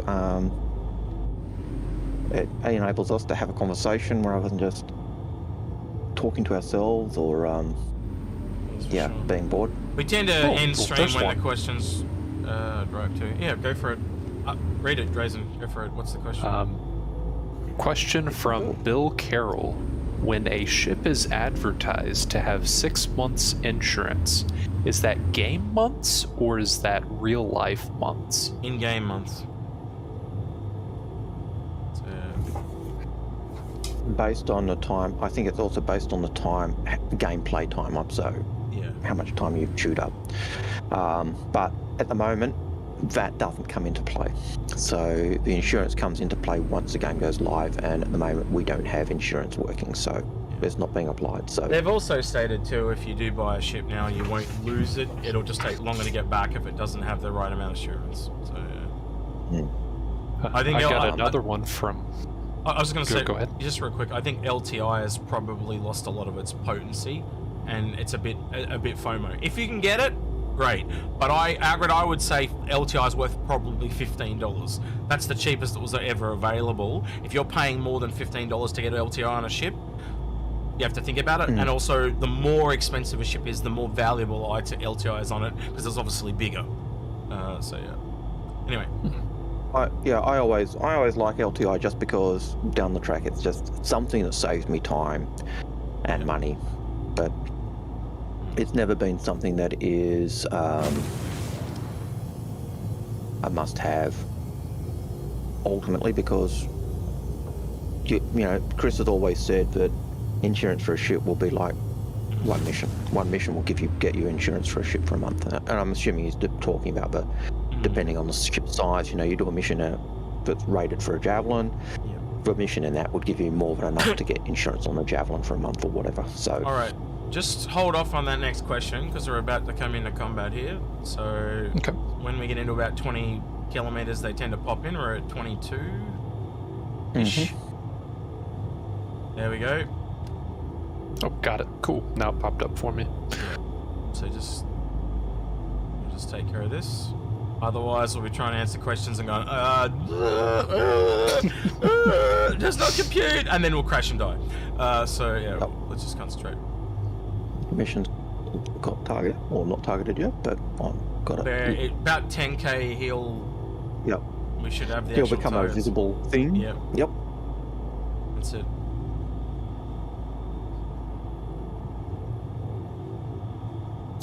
There we go. Well, they've targeted us, but I can't see them yet.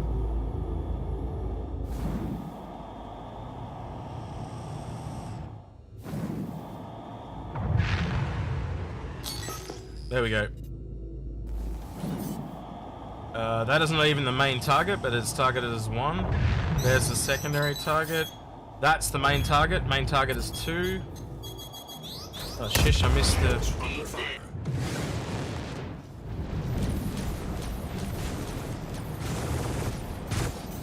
Nice. I missed that completely. Main target is 2 on our left. Wow! Who did that? That was a nice shot. 1 shot, 1 kill. Nice! That was great. Not bad at all. It was out of my arc, so I couldn't do it. Oh, I'm sorry. I did. This thing can be hard to turn these days. They've nerfed it quite a bit. Alright, heading back to atmosphere. Alright. So the next question we've got is from Craig B. Thoughts on the dev time for the Liberator? Seeing as the Ares took around 24 months, would it be safe to assume the same? So someone asked this of Essay when he was on Paul's show on the captain's table, and the reason I disagreed with when Essay answered, because he reckons it's fairly quick, is it does have quite a lot of internals underneath, like the engine room and all that. And they're probably the more bespoke stuff at the moment, because you can use a lot of the ships. But yeah. I also look at the need. So I would say that the Liberator is clearly a more Pyro-esque ship. And so I'd say as they move away from Squadron 42 and more into Star Citizen, that's maybe more of a priority, a ship like that. I'm trying to think of the last time they worked on animal stuff. So the last time was a couple of years ago on the Carrack. We know they did it heavily in MISC this year. And I'd almost say with where the Banu Menu mentions finishing and the RSI might come back in with the Polaris. But also, any ships they announced this year, look at those, because they're all, you know, you can almost line them up and see, okay, what are they trying to work on? And what are they going to announce and stuff like that. It's, I don't know, Algared, I'll let you go kind of first on that one, because for me, that's like saying how long is a piece of string? Like, you can't give a definitive answer on that. And that's the hard thing. Like, if you look at the ships that are there, look at the size of the ship as well, because the small ships tend to get made quicker because they take less time to do. Look at how many ships of that type there are. So, if there's sharing quest, please grab. So if you're looking at a ship that is a fighter, there's lots of fighters and ships of that out there. So there's a lot to draw on, as well as the style of that manufacturer. And so small ships that do a role that's already well defined are easier to do, whereas you do a ship that's larger or as a unique role, that's harder to do, because it means you've got to actually create all those new aspects of the gameplay. There's not really much new to that, really, when you run it back, though, is there? You've kind of got, like, they've already got landing pads. It wouldn't have the repair facilities, so you could see it going in the game. You can't spawn ships on pads, though, yet. So I would say that's probably, like, and we know they've talked about, they were about to put it in game, but they didn't. So it's obviously just... Yeah, I could see that. Honestly, probably when they bring that in, the Liberator could be shortly after or at the same time. That's where I think that's a really good call, actually, Algared. What about you, Drazen? If you had to take a stab. Drazen? He's asleep at the wheel. All right. Maybe we'll that means our top turret. We're top turretless. That's what it means. Yeah. He's probably going to get it. Oh, there he is. He's back. Oh, yep, I'm back. Okay. Next question. No. The Liberator. When do you think the Liberator is going to come in game? If you had to take a stab. So I'm kind of weird about this. I don't really speculate on ships coming out if I don't like them. It's just a guess. Take a guess. When do you think? It's a guess. It's a guessing game. When do you think the Liberator is coming in game? Sometime, probably. I mean, I could see it either being like a joined thing with like theaters of war, because I could see that ship being super useful in like a theaters of war type of environment or a pyro type of environment. So, I mean, I could see probably 12, 18 months maybe. Okay, and what do you think? What's the basis of that?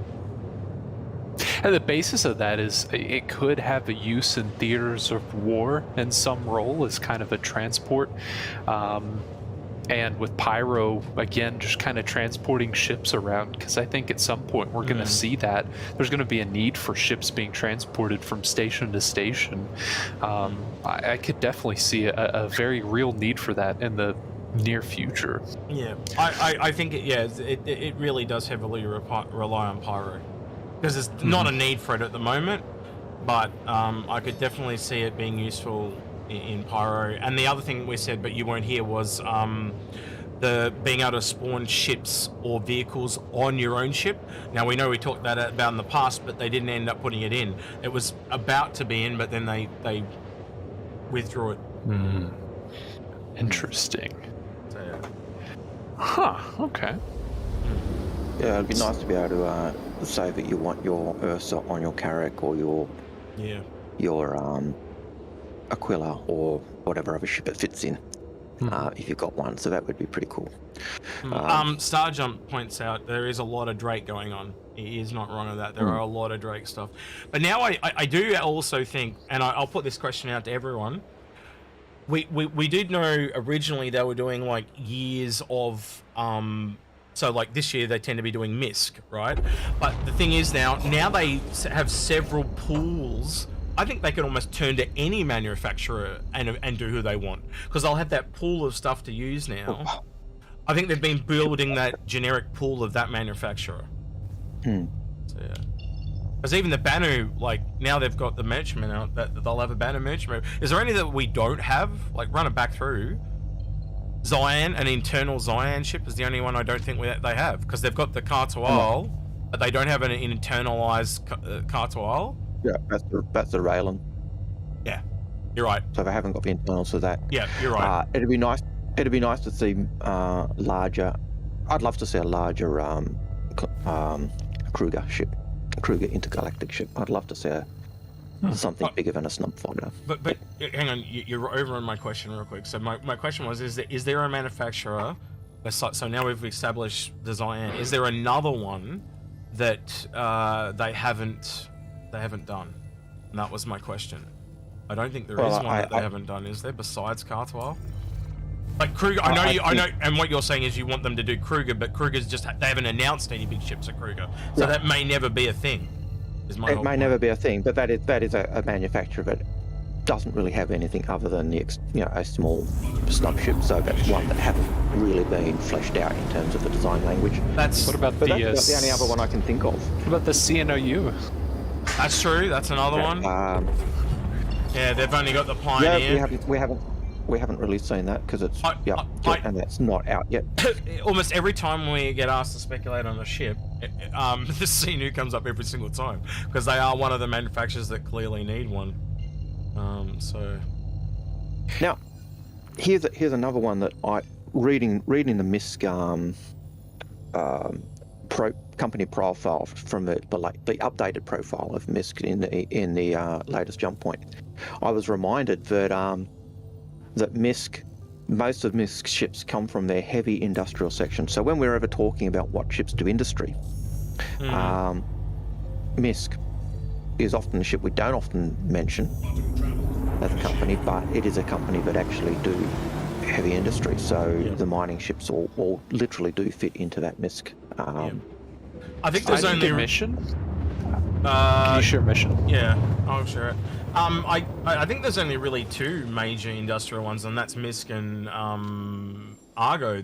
All the others seem to be like random one-off offshoots, like the Orion and stuff like that. Accepted. Sharing it now. Got it. Perfect. All right, we're 44Ks out, and I can't see a goddamn thing. Wow. Can you share that again? I think I missed it. All right, hold on.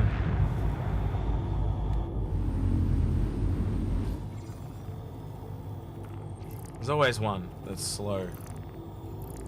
All right, sharing. Hey. sharing. I must have it because it's not showing.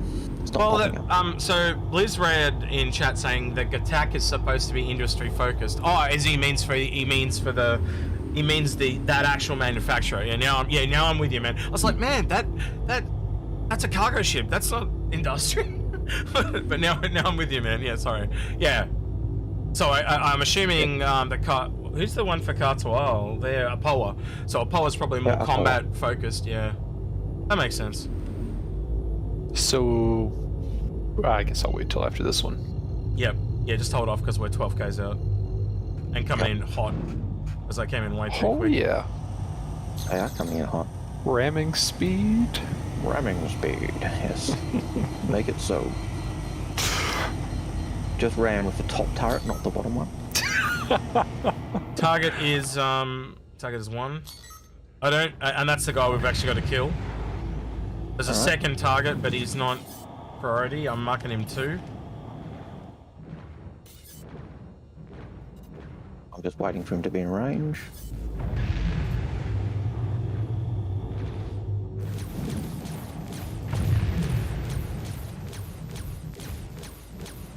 He's in range.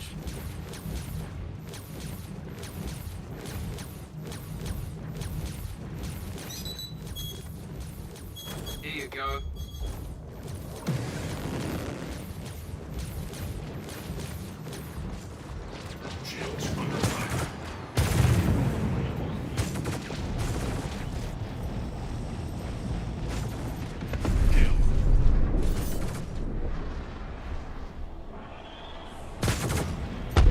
Nice!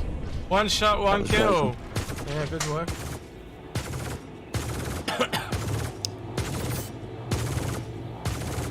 Dead ahead. The old C's are dead ahead. Top turret is in range. Nice, there he goes. I couldn't get it up enough to get Algared in as well. Sorry. Oh, okay, that's... Gotta get my bearings so we don't crash. There we go. Back to atmosphere. Alright, next question. So fitting for what we're doing, what ships do you find best suited for bounty hunter missions, considering maneuverability, shields, firepower, and fuel usage? I'll give anyone $1 to guess which turret Algared is in. Anyone? You got it. Yeah. There he goes. Shut up. It's like an old scarecrow, just like... You're a maggot, that's all I'll say. You're a maggot. We're all good. Alright. I'll grab the next. Yeah, so just let me do the quest and then we'll come back to the question real quick. So grabbing the quest. I think it depends on how many people you're playing with. Make sure you grab the quest. Yeah, it does. Again, a lot of this stuff is always customizing it to the person. So yeah, Redeemer is ridiculously good. Combat ship does have a little bit of daily driveriness, but nowhere near as much. Like I think the step down would probably be the Connie. Would be the next more. What do you think, Algared? That's more back towards generalized. If you're after a ship for doing bounty missions that can do everything else, then I think probably the Connie. Just because you can get 2 size 5s. And 2 size 4s for the pilot-controlled guns. That's a lot.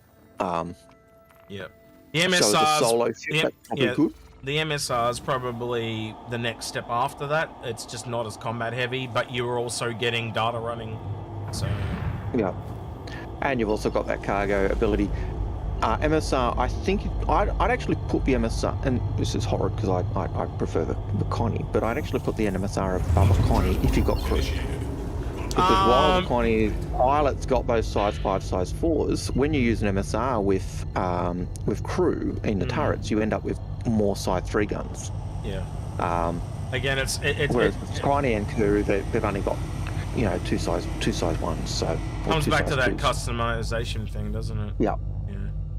Well, and this is kind of a teaser into the next question, still following with this question, but like mission scaling, so like missions meant for different classes of ships, considering that as the next question, also considering the first question of bounty hunter missions, could you say that there will be mission scaling as you go further down the bounty hunting line, where you're not going to be able to just use that same ship that you started with, doing very low risk threat and low risk threat? Yeah. Well, that's clearly evident because as you go up into the hammerheads and the Idrises and stuff, that really like if you start in an Avenger, you're going to struggle.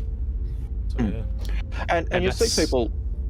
I was reading a chat the other day. Someone was, I think it was Paul on Twitter. So I can't remember where I saw it, but someone was complaining that I can't do very hard missions, bounty missions in a starter ship. And the response was, well, maybe you're not supposed to. Yeah. Because if you think about it, if you think about it, it does make sense. Like from an end game perspective, and what I mean by, I should say, on release, that you know that over as you go through the bounty hunting things, you'd eventually upgrade your ship to something tailored to that end game of the bounty hunting. Right now, it doesn't seem to match because you can't really. Yeah. No, I think you can buy a Redeemer in game now, can't you? I think so. It's been 6 months. You should be able to get one now. So yeah. So Rissor's question was really picking up the idea that I'd said, hey, your missions will be scalable to ships, and what examples of CIG given.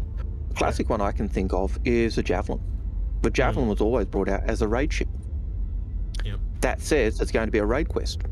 Take out a Vandal driller or a Vandal kingship.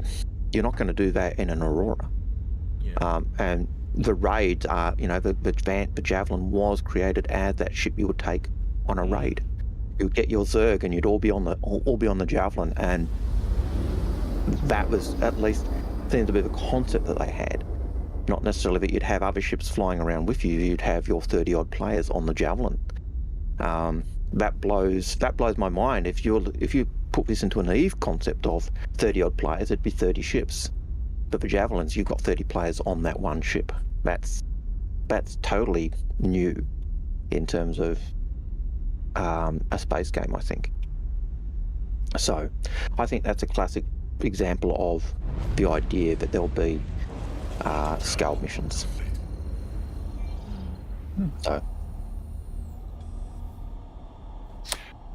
So next question from Craig B. Outside of the VTOL capabilities, is the Liberator clearly better over the C2, or would you choose both? I'll let Algared go first on this one. My thought is depends on your purpose, what you're wanting to do. Initially, I would say the Liberator is a better transport ship in terms of vehicles and fighters or craft. The C2 is a better ship for transporting lots of vehicles. You've got the advantage, and I think both of these have the advantage of the vehicles being internal. If you can, any ships you can carry inside the C2, I do believe you can get small ships in there. I think you can even get an Aurora in there. I'd have to double check that. Certainly in the lore you can. Yeah, so for that one. So for me, it comes down to the Hercules series is already out in game, so there's not as many savings to be recuperated there. Where with the Liberator not being out, and it's it was only $40 more. You can get even if you're not into the Liberator, you can go to something bigger, because when it comes out, it'll go up in price, and therefore you can jump off. So there's a lot of money to be made through that ship coming out. If I had to look at both of them, just based on what they do, the drawback, obviously, to the Liberator is probably it's not going to be as good going into atmosphere as the Hercules, and the Hercules is obviously going to have more maneuverability because it's smaller. But the Liberator just does so much more. You're also talking about transport. Like when I weigh that up, the Hercules is more niche to me than the Liberator. So I steer towards the Liberator more. And then I think everything after that is just vanity. Like, do you prefer Crusader? Do you prefer Anvil? But I think the other thing that comes in is also number of crew. So the Liberator is really keyed for a crew of 2. Well, which means it's going to be... Yeah, you're only talking 2 or 3 for the Hercules, so... Yeah, but in terms of the turrets on a Hercules, how many turrets does that have? It's got remote turrets and stuff. It depends on which version of the Hercules you're talking about, because if you go to... I think one of them has, like, the C2 has 8, and then you have a second turret operator in the M2, so they're about the same. I would say though, I'd have to double check. This is a memory thing, so I'm probably wrong, but I think there are less guns on the Liberator than there are on the. I do believe there are less guns on the. Definitely over the definitely over the A2 and maybe the M2, but I'd have to, like, it's been a while. I'd have to go have a look.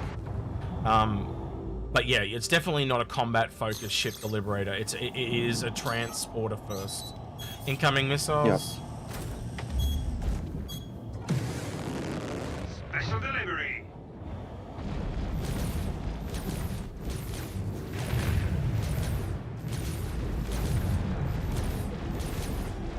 Shields under fire.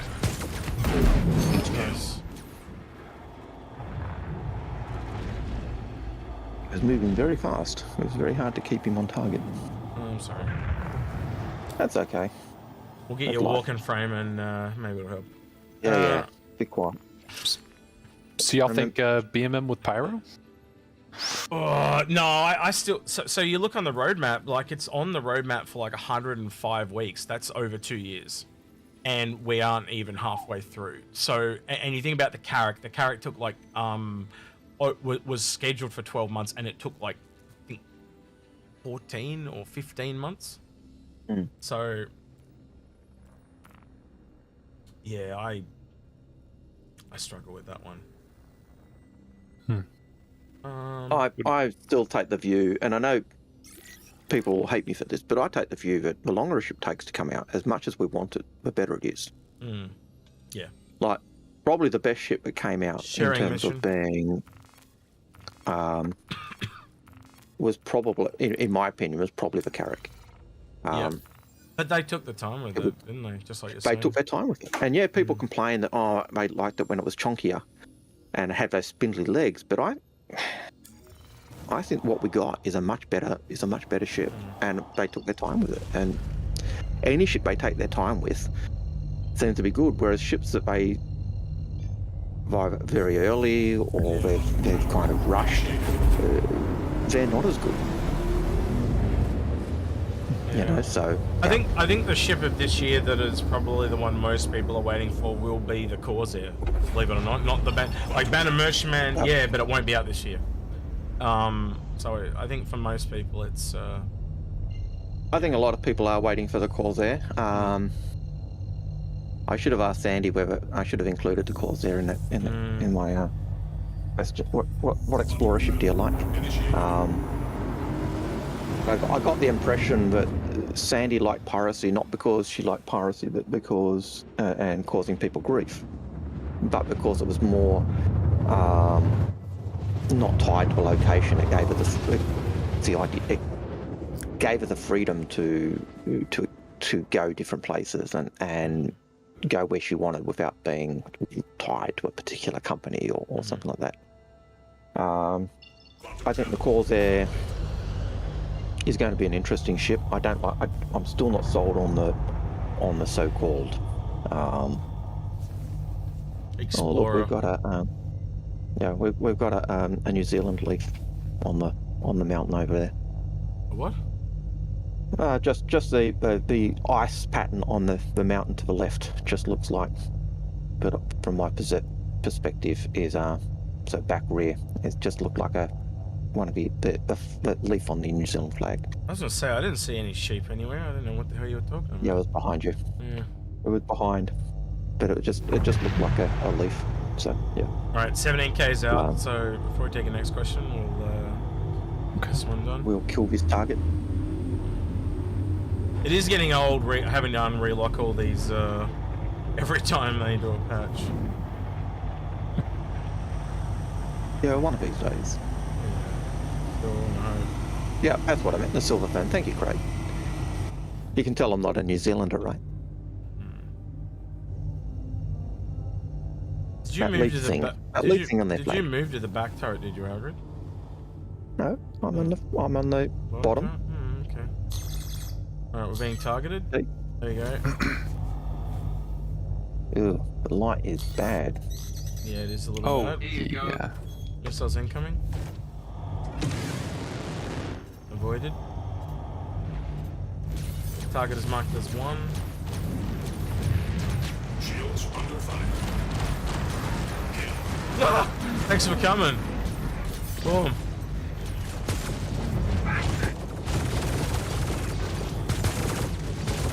Come out. Nice. Got him again. 2 more. Targeting number 1. I haven't got one marked at the moment. You'll have to just press T. Drazen's killing him before I can even get him marked. Yeah. Whoops. My bad. Out of my eye. Nah. I can't see them. I'm kind of tracking it more with sound at the moment than anything else.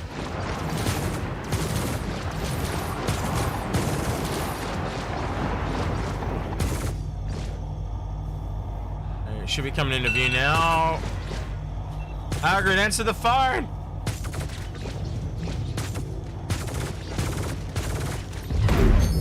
You got him? Yep, good. Yep. Actually, that was my alarm for my food. I just have to pull it out of the oven. But the next question's kind of odd because we can already do it. But they Stinkfinger asked, "When do you think we can use other game accounts?" I'm not sure if I understand that question, but we can. I think he means another account on the same. Yeah. Yeah. I assume you mean Go grab he me means food, we'll other answer game it. packages on the same account. Yeah. Because alt accounts you can already use, so so that would be my guess. And I've just got to shrug my shoulders. I don't know. Yeah. That's a while, that one. When NPCs, and, yeah, and he does confirm that yes, he met on the same account. So I Yeah. think when they've got NPCs and AI working properly, and when that's a question that's in the dim dark future. So, Alright, sharing. Which Drazen will get to Drazen. Alrighty. Oh, did you get that quest, Drazen? No, let me hop back into... I shared it with you. Oh, I got it, yep. Yep, I got it. Subdue bounty. What the hell? It's on... Is it in the same place? That's on yellow. Oh, it's on yellow. Alright, so we have to OEM around. Wait, is that an OEM? It was indeed.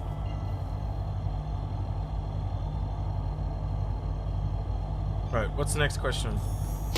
Next question we have is, can I ask if the Vanguard Harbinger is a good ship for the state of the game to make the fighting missions? Yes, you can ask that question. What was the question? Right, so what was the move on to the question next again? question. What was the next question? Was it read it again? Because I just heard that and then I went, yeah, joke, ready to go. I'm gonna Joke is rephrase loaded. that. no, Yeah. I was the same. Execute. I heard it. Went, yep. Okay. Question answered. Move on. Is the Vanguard Harbinger a good ship with the current state of the game in mind to do the fighting missions? We'll put it this way: we had Seer was really into the Vanguard series, and with what they did with the bespoke guns and stuff, he sold them all. So that tells you where he's at. I would say the best Vanguard's the Sentinel, from a gameplay perspective, but I don't know if it's going to keep that because it's the only E-Warfare ship out at the moment. So yeah, I don't think they're the best. Long story short, I think you can do better. Put it this way: the Redeemer is way better, and until it came out, it was roughly in the same price range. It was $290. They were both $295. And what's this now? Oh no, it was $265 actually, and it's now $320. Oh shit! Execute. Sorry. Yeah. This is why you don't get Execute talking when he's flying. Yep. Anyway, but yeah, I would say I'd go the Redeemer if you're for the combat, if you're into that type of thing. If you're looking for a torpedo boat, I would say the Retaliator is only 100. You get the base; it's only $150. So yeah, Algared? And at present you get you do get the torpedo boat version. Eventually you'll have to get that. Earn them in game. That component, and it might be harder to get you might have that torpedo bay locked behind a rep wall. It may be more difficult to find, but you can also get the cargo modules and blah blah blah. Yeah. But you'll have other modules you'll be able to put into that, which will be a lot easier to get. So,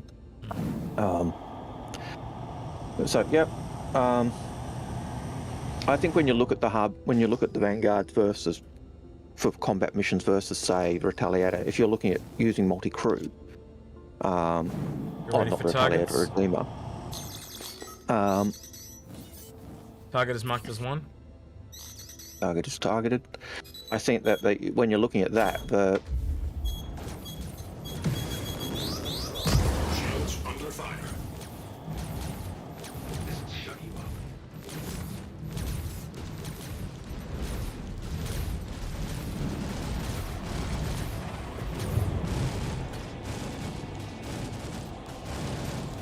and you notice once I start playing the game, I stop talking. Yeah, we both do. That's fine.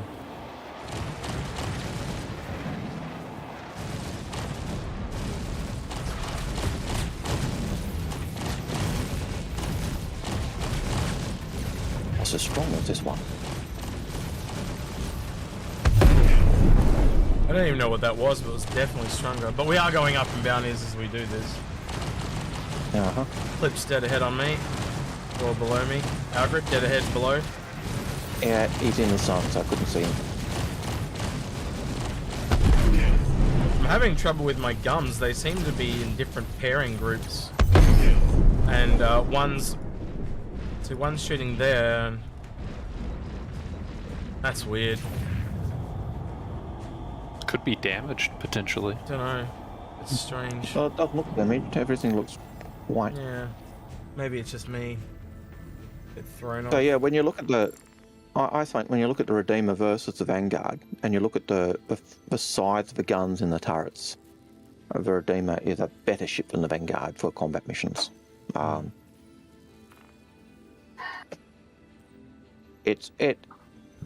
even though the Conic has those size, can have 2 size 5s and 2 size 4s, I still would rate the Redeemer as a better combat ship than a Connie if you're using other people, because you've got both, you can have 4 size 5 guns firing on target or being able to be brought to bear.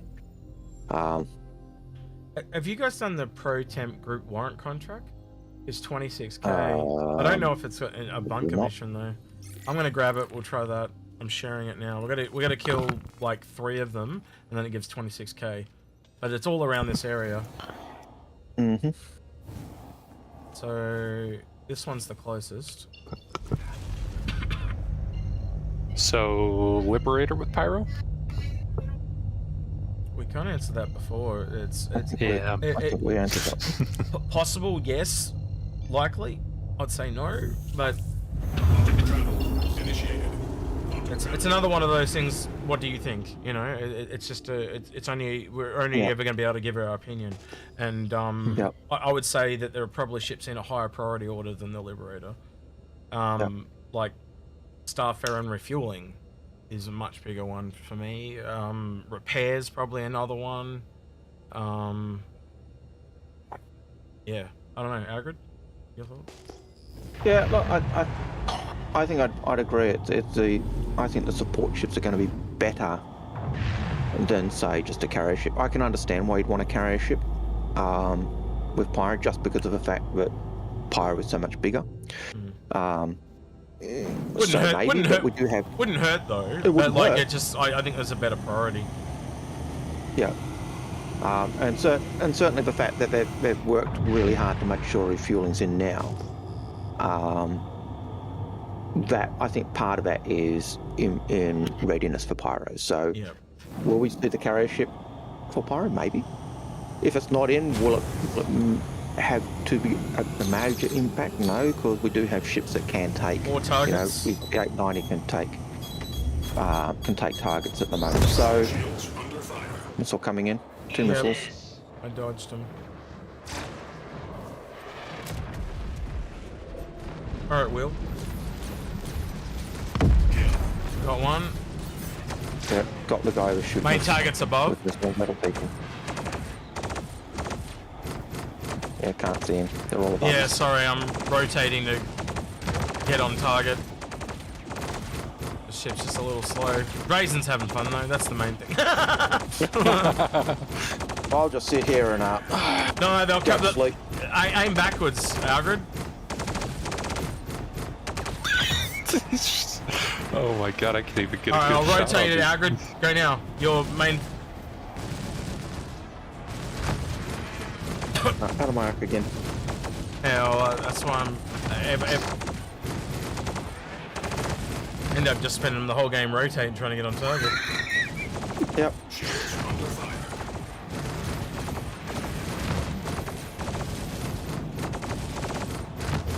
Alright, I'm going to do another tactic. Make him chase us. Are they chasing? Yes, they are.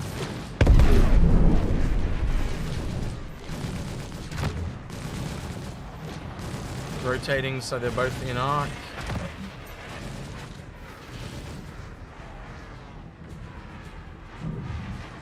We lost our tail too.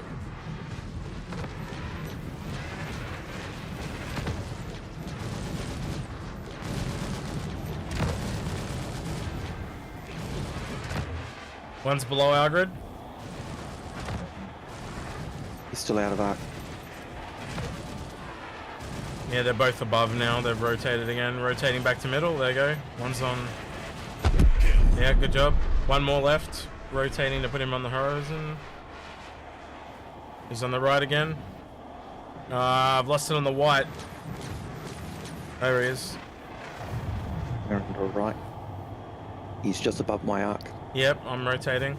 He's on the. I'm trying to keep him on the horizon so you can both shoot him. Yeah, I can't. He's just behind our engine, so I can't target him. All right. I've got him, but our ship was in the way. Right, he's below. He's definitely below now. Where is he? Whew, he's fast as hell. He's on top. Yeah, of he's in M50. He's in M50 or something. You got him. Nice. Yeah, one shot and M50 even caught the corner of that explosion. It looked pretty good. All right, I'm going to go to Grimhix because I've just noticed we've lost our tail too.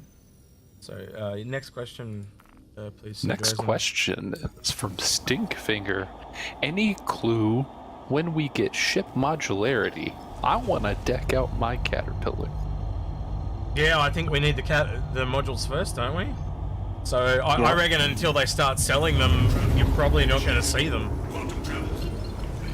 And I think you'd have to say, because of the way marketing is, it probably won't be right near the end, because they're not going to want to announce. And I'm going to chuck something out there, like they're not going to want to announce that the Caterpillar has a chop shop, because then you might not buy X salvage ship because of it, you know.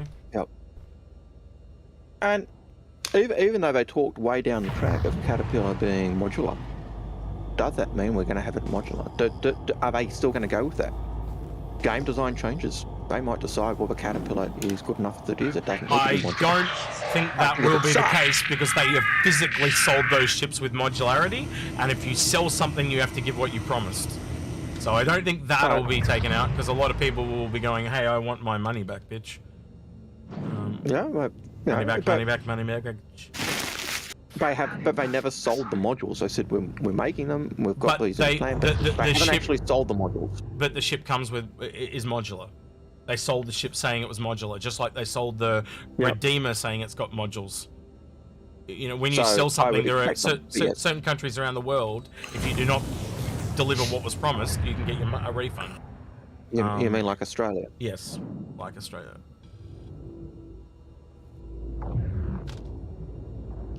Next question. Do you think Anvil should make a rover to replace the Ursa on the Carrot? Yes. What is a question from just double check. Jedi Drifter. Jedi Drifter. Jedi Drifter Shadow Drinker. That's a really good. Close. That's a really good visual, Jedi Drifter. It would be nice to have an Anvil rover or an Anvil mini tank. I think eventually we'll see vehicles from most of the majors and or more specialized, like, you know how you got Tumbril and stuff like that. So yeah, it just depends on where they want to take, because you know manufacturers are wherever they want them to go. You know, we've proven, you know, also they're willing to change the law. Like, look at Crusader. Crusader's just done a complete backflip from what it was going to be. You know, because it was popular and they're like, money! But you also look at the Ursa rover. The Ursa rover was originally designed as the rover that went with the Constellation Aquila, the exploration vehicle. So it was envisaged as a exploration land vehicle. What the fuck is wrong with this? Look, it says no service required, and then yeah, my wing's missing. Yeah. Can I go off the pad? Is it that off the pad bug again? Yes, it is that off the pad bug again. So I think, you know, even though it'd be nice to have an Anvil rover for the Carrack, it's not as if they're using a vehicle that wasn't designed to be that explorer type support vehicle. So does it matter if it's not there? No. Would it be nice to have an Anvil ship? Yep. An Anvil vehicle? Yep. But would you want an Anvil vehicle that does exploration that's exactly the same size as the, or exactly the same as an Ursa? But by the same token, you could get something. You could get something really cool that just has heaps of scanners and less guns, or you know. Yep. Well, less guns than an Ursa. Come on. There's not. You can't get much more than less than a turret with 2 size 1s. So it's and not be useless. So I'm not sure that that would necessarily be work still. And this thing flies like a tank. I'm literally having to use boost brakes to stop inside a hangar. What the hell? They nerfed the shit out of this ship. They really did.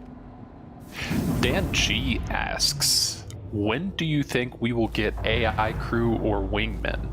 Also, do you think it will be possible for AI to control a ship like the Expanse while you drive a Prospector?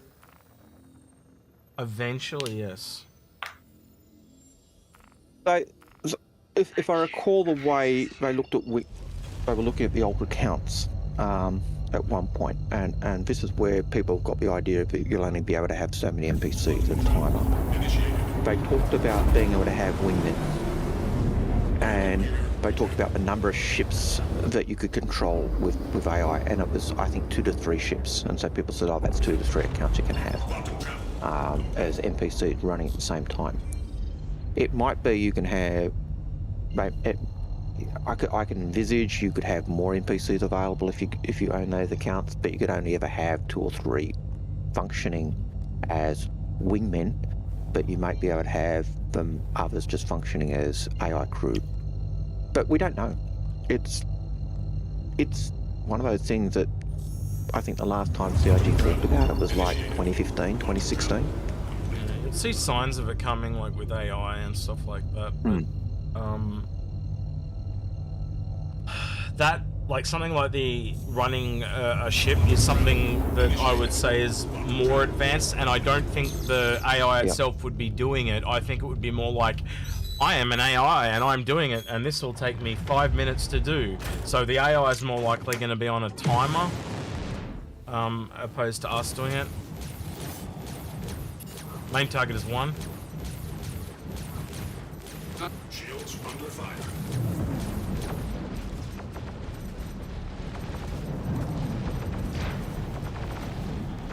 Main target is beefy. Oh, why is a Cutlass giving us that much issue? Jeez.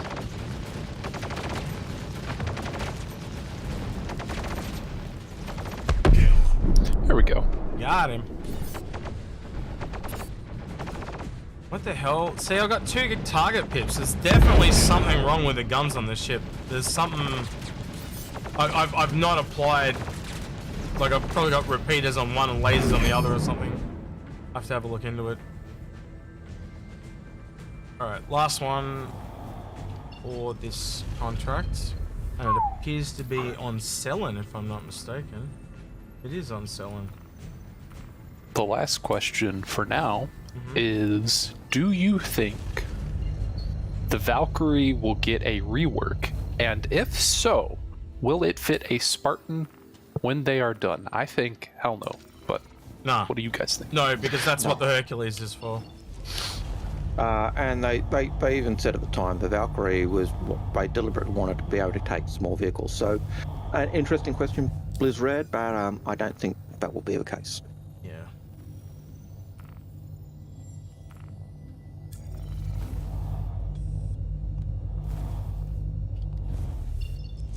Alright. So, if we finish this quest and there are no more questions, we'll wrap it up there. A little bit than an hour shorter than we normally do, but... So let's see, couple of comments in our chat is Blizzard said, I think the Caterpillar will just swap the main body because the command module detaches. That might be something they do. Again, it's a possibility. But they did talk about the different modules, and at one time, you know, the Caterpillar was envisaged you could actually have multiple, you know, you could have one with only one cargo pod, you could have it with just the base bit, you could have it with 2, you could have it 3, you could have it 4. But CIG very quickly realised that was every time you change the length of the Caterpillar, you would be making a brand new ship. And so they just said, no, Caterpillar's 5. Until the Crucible was the only ship that was able to move its payload until recently, which was the Liberator was the second one that did that.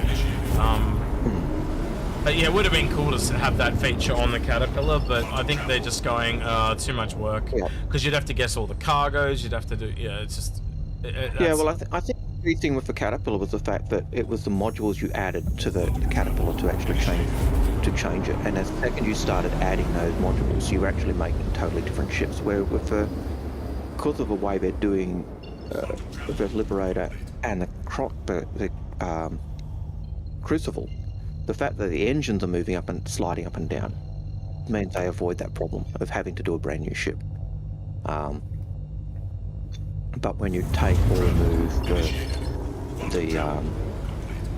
the modules on a Caterpillar, you are saying you need to add, you have to create a brand new ship because it's a totally different size and arrangement and configuration. So, so I think that has an impact on that. So then there's I think there was a comment from a resource which says telling us he ran into that problem of service not required issue last night, which is relating to when you were docked. He said he's glad to see it's the same bug from years back, and I think that's while that's a hassle and a frustration, it's one of those issues with design and developing a game. Sometimes you put something in and it breaks something, so it's sometimes 2 steps forward, 1 step back. Sometimes it's 3 steps back. Sometimes it's 3 steps forward and no steps back. Especially with just a lot of the stuff they're implementing at the moment, like Gen 12, and it'll be the same thing when server meshing comes along, because you've got to weave them all together. Many moving parts. And so it's just the nature of game development. It sucks, it's annoying, it's frustrating, but it's just the way it is. Another question came in. We've got time for one more. Yeah, well, we've got 3 questions that have popped up. One from Resource says, what would be the best ship for a small aspiring PMC org to get their hands on? It's a PMC. Private Military Corporation. Private military, paramilitary. I'd still go Redeemer if you want to do combat missions. I think it's the best, smallest multi-crew ship for combat. Yeah. If you're doing ship mission, ship combat, then probably that. If you're doing, PS, then you'll... Just hold the thought, we've got targets. We'll be here in a second. Make a liar out of me, thanks. Yeah. It should have been here by now. He is coming in, he's just very slow. He's only 6,000 meters. There we go. Oh. Now I've got 3 targets coming in. Yeah, I don't know who the main target is either. 1. Okay. Targeting 1. 2, and about to mark 3. 3, and there is a 4th. Can't mark the 4th. That's a lot of missiles, holy shit. That's the main target, dead ahead.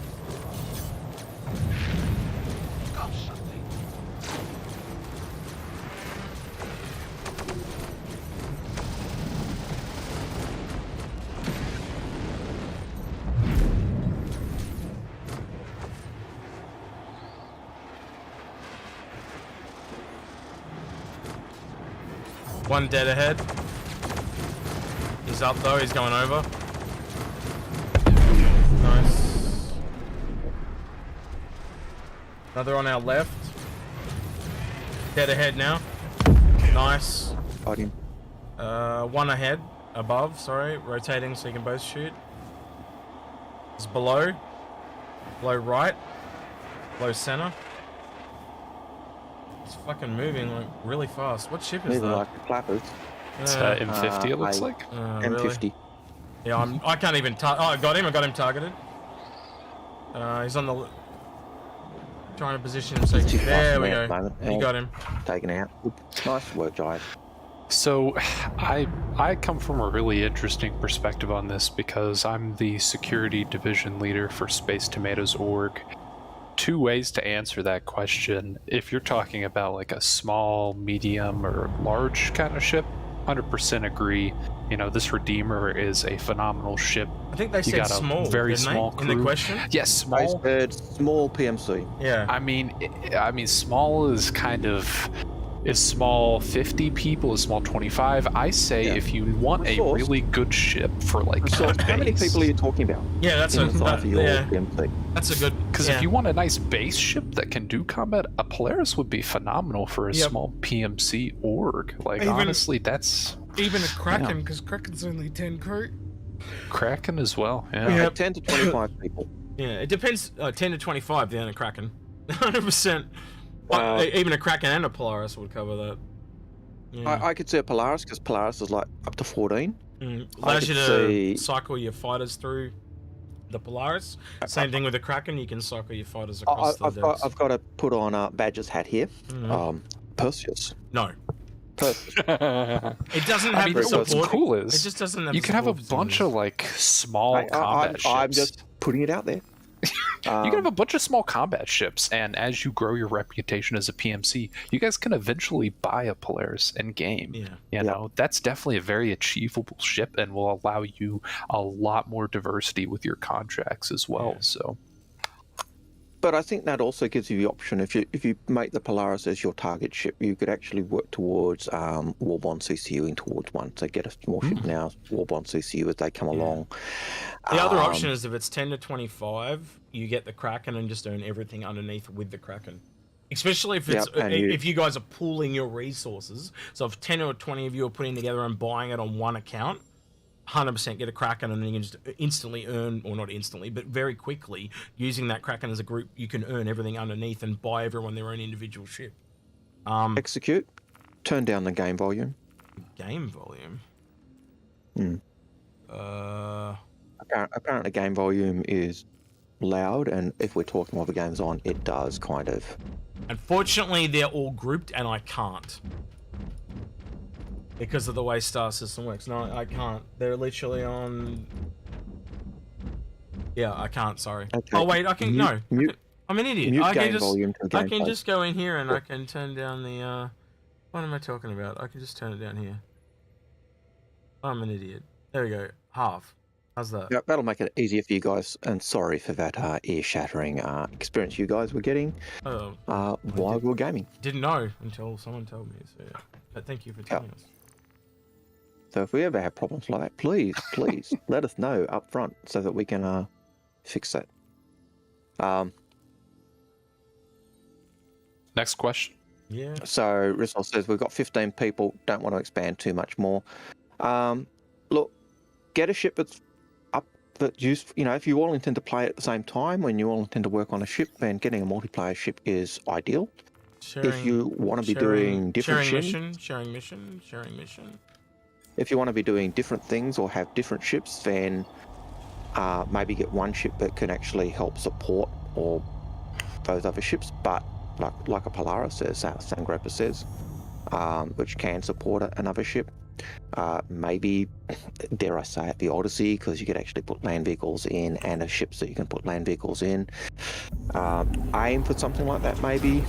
Aim for a Liberator that can take multiple ships, or aim for a Kraken, depending on what you want to do, but have those, work towards the ships that work for you guys. I know that sounds as if it's not being helpful and giving you advice, but again, if you want customized help, just reach out to me now, and we'll go through it with you.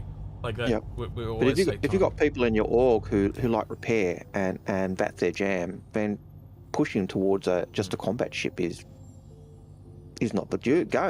I would fall back to get the biggest ship that you guys can afford and use that to buy everything for everyone. And again, a Kraken is so big, you'll be making so much money with it that you can just pick what you want to buy after that. You're setting yourself up for the long term. So there are lots of options, and there's no. I think the beauty of this game, there's no real right or wrong answer. There's options that you've always got, and it's just.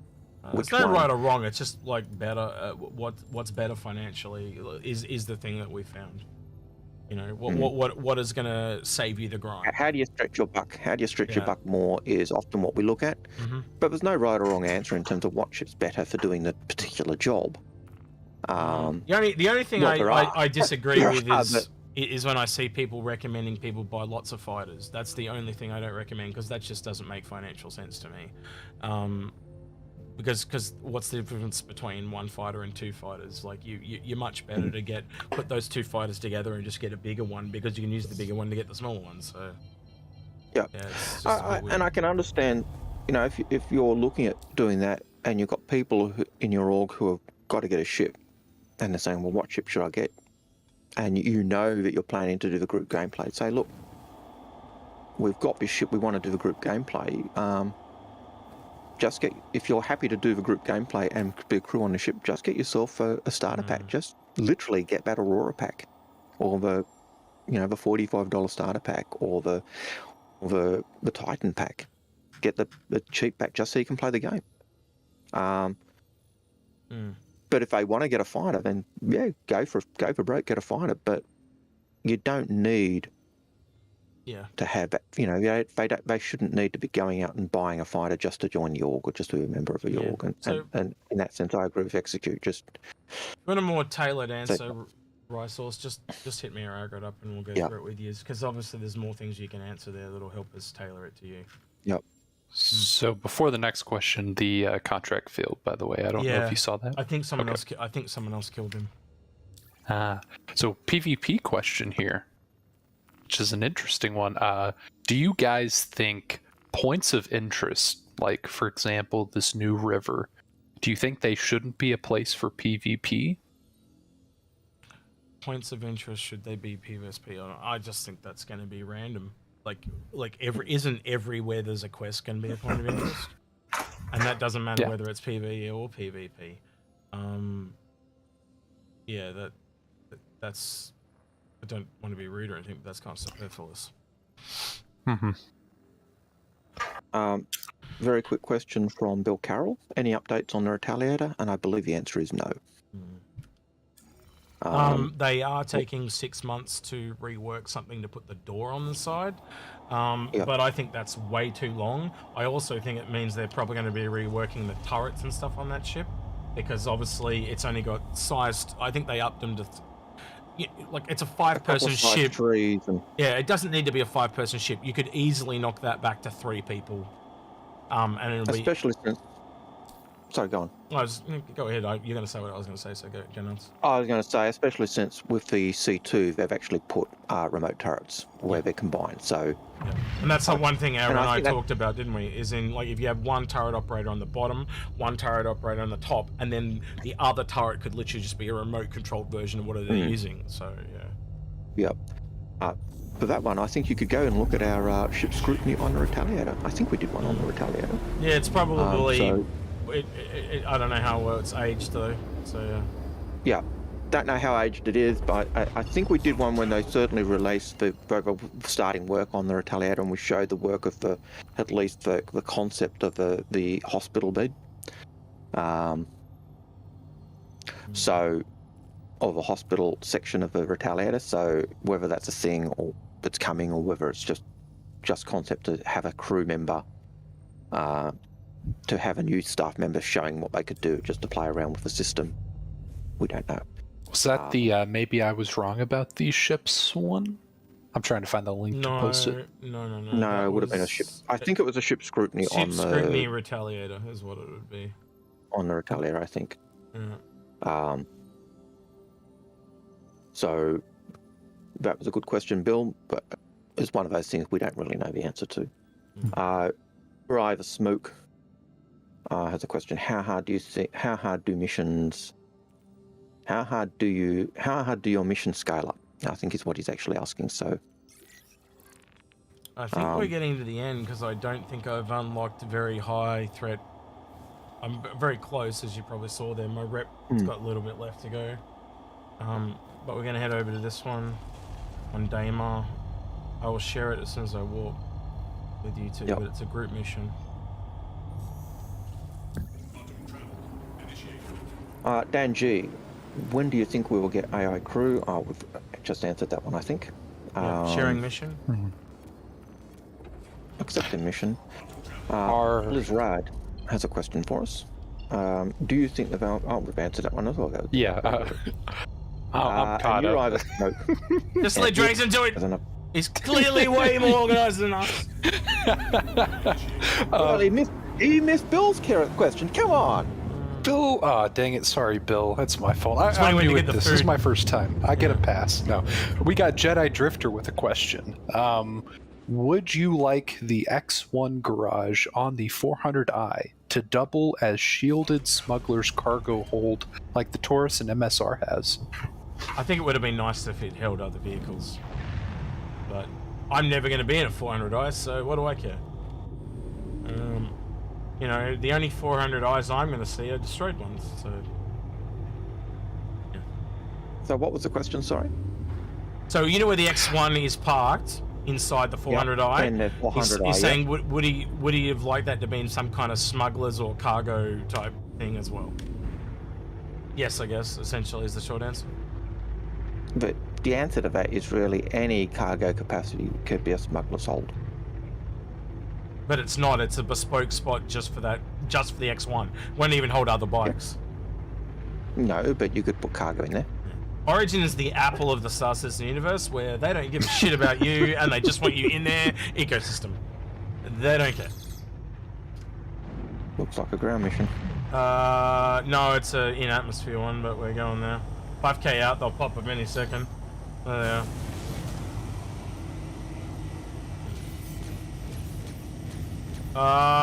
Don't shoot that guy marked as 1. For some reason, it marked him. There we go. That one is marked as 2. Yeah, 1 is primary.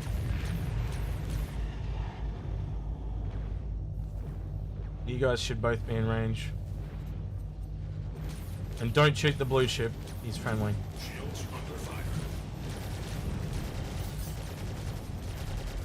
Is that a Valkyrie that just went for us? It is. Gone out of arc. Yeah, I'm coming back around. Hold on.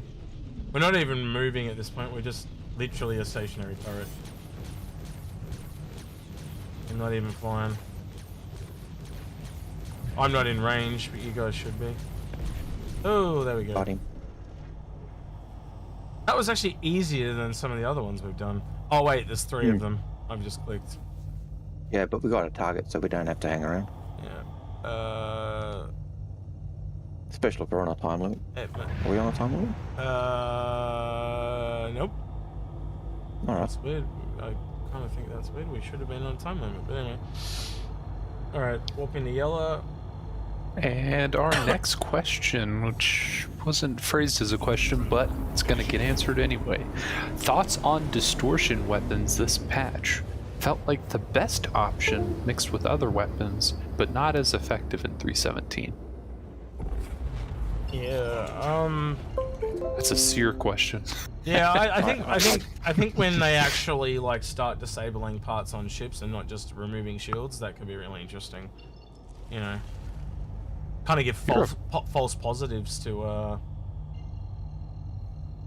particular engineers and stuff. Would be really interesting. Mm-hmm. And I'm going to go back to a question that is picked up by the bot, which doesn't seem to be sending him to the chat anymore. The last question on the Discord chat was from Smoke, and do you think points of interest like the river shouldn't be a place of PvP? We did answer that before, old man. Senior moment. That's fine. Well, there you go. We were clearly answered while we were in combat, because I don't remember. Can you hear Drazen like slapping his leg and like laughing? Yeah, that's just... Oh, this is great. Yeah, I know, I love it. Algared's not going to invite me back, I know it. No. I'm sure he's walking frame at you on the way out. Just like, get off my lawn.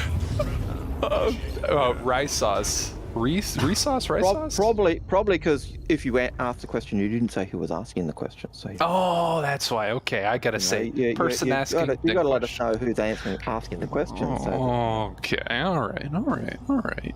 So Rice Sauce has a question. Has CIG talked about when they'll bring back XT or 9T back in? So Xenothreat and 9Kills back in. No, it's been every couple of months, hasn't it? And they just as they need to test it, they're obviously using this refinement. We do know there's a new event coming though for Invictus, which seems to be first-person focused. Which is a Ninetales event. It is a Ninetales group incursion on the platform. So 3 targets. That's about all we know about that. Missiles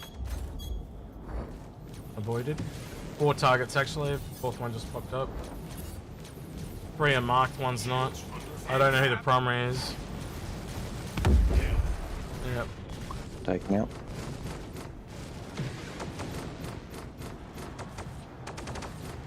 No eyes. Whoop, there's one.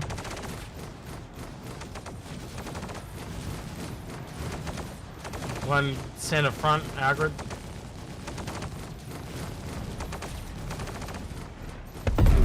Nice. Good job. Out of arc. Yeah, I'm trying to get back into arc. Just hold on. There's 2 of them too. I just had one in arc and you just...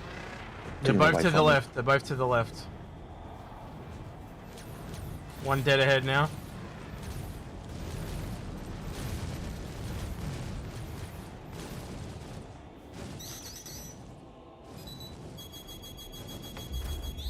Take that.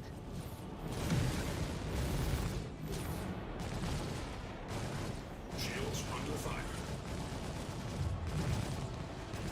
This guy is really annoying me, this Cutlass. I think it's a Cutlass.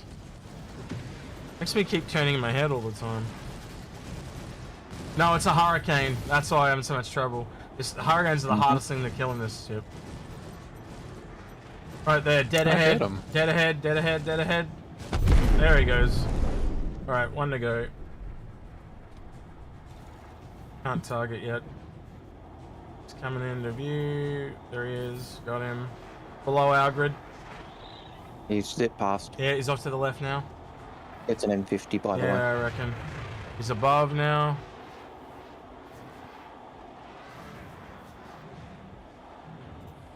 Just out of arc. Yep, I'm trying. There we go. Drazen got him. Oh man, I got a sore neck from just constantly driving with this. Right, who we got next?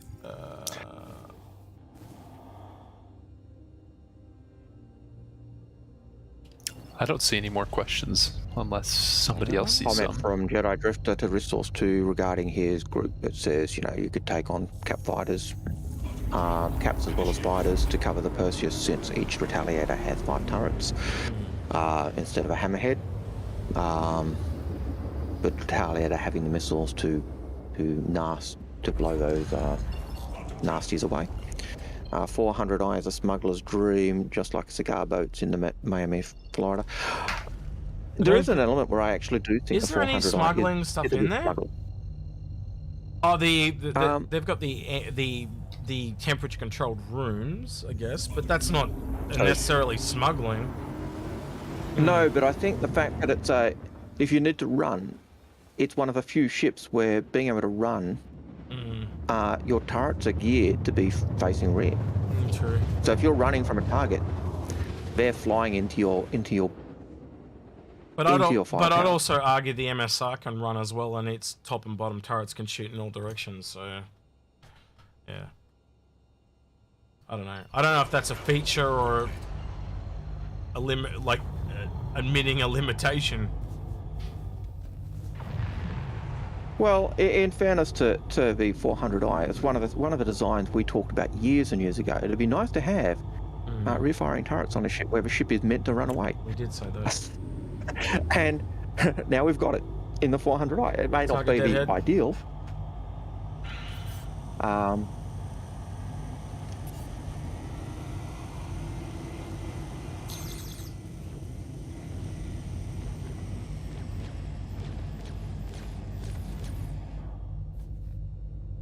find it hard to believe there's only one target, but okay. There we go. I spoke too soon. We're in a restricted area.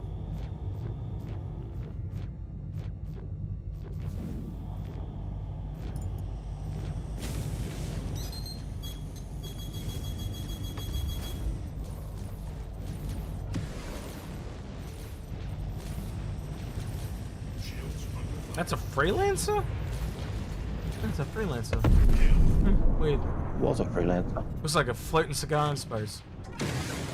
Well, at least it didn't look phallic. 112 o'clock ahead. Should be just out of range of you two. 5-7. In range now.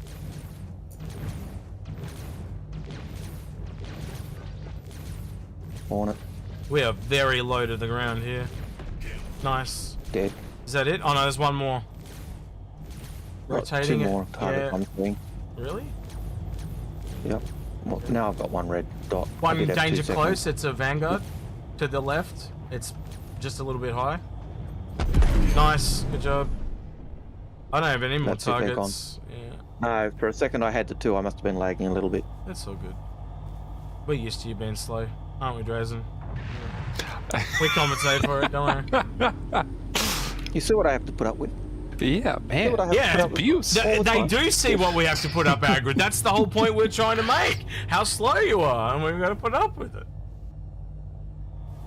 Anyway. Rysas has a question. Talking about smuggling, does the tourist smuggling hold currently function for when pesky security decides to randomly scan? I haven't tried it 3.17, but it worked the last patch. Oh, did it? Okay. So, yeah. There you go. Oh, there you go. It worked last patch. I would assume, therefore, it works this patch. Drazen would be the man to ask, because I think he's got like 7 of them. 6 or 7 of them. I don't even have one. He's obviously the resident pirate. Yeah. The resident lawbreaker. Mm-hmm. Yeah. Next question is Blue Outrider. Would the extra hull HP and higher shields make the 400i better at running compared to the MSR? Yeah, it would. It would, and with those rear-firing turrets, I think it adds to it. But again, you've got to pick your ship based on what you like and what you're trying to do as well. So don't just go for the meta. And don't go for the meta now, because that's going to change. Oh, I think it'll constantly change too. I think you'll be able to counter people with what can, like if you know you're going to be attacked by a certain ship, you can counter to act that ship and all that stuff. All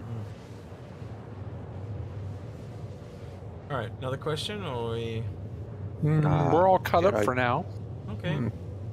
Jedi Drifter did say the 400i is fast and has long range with many redundant systems, and that is true. That is one of the features that Origin does seem to do compared to other manufacturers. They seem to have redundancies in their ships and better quality systems. So you've got to weigh that up. But as Execute often says, they do feel that they lack purpose, that they're nice ships, but what are they for?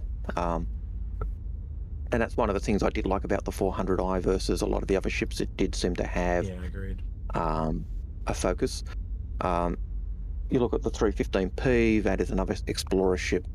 A ship that's often not liked because it doesn't have its size 3 weapon mount on the nose, but that's because that size 3 weapon mount has been replaced by a utility mount for a tractor beam. You look at the 325A, which is a fighter. It's a fairly good fighter, but there are other fighters that are just as good or comparable, but are often cheaper. So, okay, so Bill Carroll just chucked a question in chat that said, question, with the Redeemer being a good multi-crew combat vessel, do you think it will get nerfed from the current meta? No, it was nerfed for the current meta. it used to be very nice. Yeah. But it's not as nice as it used to be. So it's nerfed. Yeah, so the turrets, they just... The only ship in game currently where the turrets go at half the speed of all the other turrets in the game, and they slowed the shit out of the ship how it moves, but these special engines were meant to make it really maneuverable. It is not. So that tells me down the line it'll go back to more like what they envisaged it being. Because at the moment, the game is all about light fighters and streamers, as the streamers all bitch and complain. The meta at the moment is solo fighters. It's not a game. It's not the meta's not the multi-crew game play. How do you know that? You just look at the Hammerhead. Yep. The Hammerhead, which is supposed to be a picket ship, able to counter fighters and missiles. It's good at taking out missiles, but most fighters outrange it. So and are faster than it. So it can't chase down the fighters and it can't outrange the fighters. So it just gets chewed up. I had to get me a nice glass of refreshment. Algared, are you drinking tonight? Is that what's in your little rocks glass? It's early morning for us, bro. It was plain water. Whiskey for breakfast. In my Scotch glass, just plain water. Whiskey for breakfast. Just ordinary water. So Algared's long had a drinking problem. No. Yeah, you drove me to drink. Yeah, that makes sense. Wow, look at the weather here as we go through the clouds. This actually looks like very fitting for Lorville. Look at that, like rising out of the... Oh, wow, okay. Pop. Trader Gator has a question. Why does the Merchantman only have 2 large shields while being larger than the 890 jump, which has 2 capital shields? Because there's different components that make different things, and I would say like a stable of Origin is over defended. I would say that is a really common thing. So that thing is clearly over shielded because it's trying to, its main thing is protecting what's inside. Where I don't know what the long enough so I can run away. What's the capital component on the Merchantman? I don't know if there is one yet, because again, it originally wasn't a capital ship, but now it's grown. Originally it was a lot smaller. So yeah. So I wouldn't be surprised if we see that the BMM is has its components upgraded as to what they are. Yeah, so I can't really make that call yet. We just... Until we see what that is, Yeah, but we'll have to wait and see on the BMM. We could possibly go and have a look at the Matrix of Lies and see what it says, but at the moment I would say any information on the BMM is incorrect, as Tomic says, because subject to change. It has grown from what it was originally, and they're working on it, so your guess is as good as ours. Yep. Sandgroper. Last week, Execute had a power up. Oh, sorry, I was just say real quick, I think we could both say that chances are it's going to get some form of capital component of some description. So yeah, well, early on, I can remember CIG saying, yeah, it's basically a capital ship, and it was. I know early on, I used to say that I thought that it was a, it was the Banu capital ship, is what I always envisaged it was. So yeah. Yeah. What you were going to say? Last week I had a power outage. Yeah. Yep. Yeah. So I did. There was no point. There was no point turning it back on just to say goodbye. So I didn't bother coming back. Especially since we were in the process of saying goodbye. Yeah. You like to love them and leave them.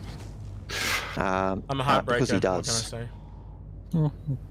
In answer to the next question for Execute, you're not included in this question. It's Al and Drazen. Right. Why does your pilot suck so badly?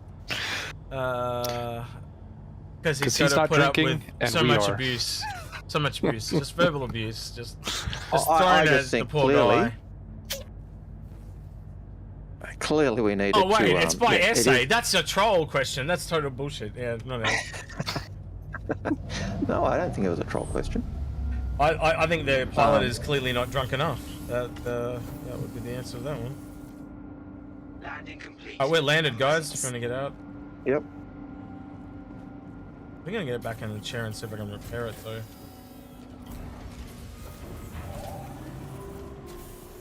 I need to go get some water now and food. Well, yeah, you exhausted my poor little character. He's all worn out now. We're gonna probably wrap up right now. Oh, you mean the character? I thought you meant real life. I was like, oh, well, stuff you. I don't care about you in real life, but yeah. Oh, your character? Yeah, okay. See, he doesn't care about me in real life. You all heard it here now. Yeah. See what I have to put up with? Oh, look, Execute's got some food for me. Awesome. What have you got in here, X? Yeah, go for it. Oh, I'll have to take my helmet off first.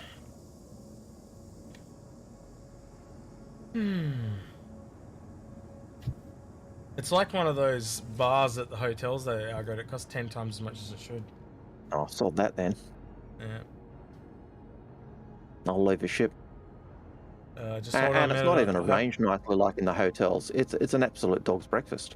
Yep. All right, you can get out now. I landed again.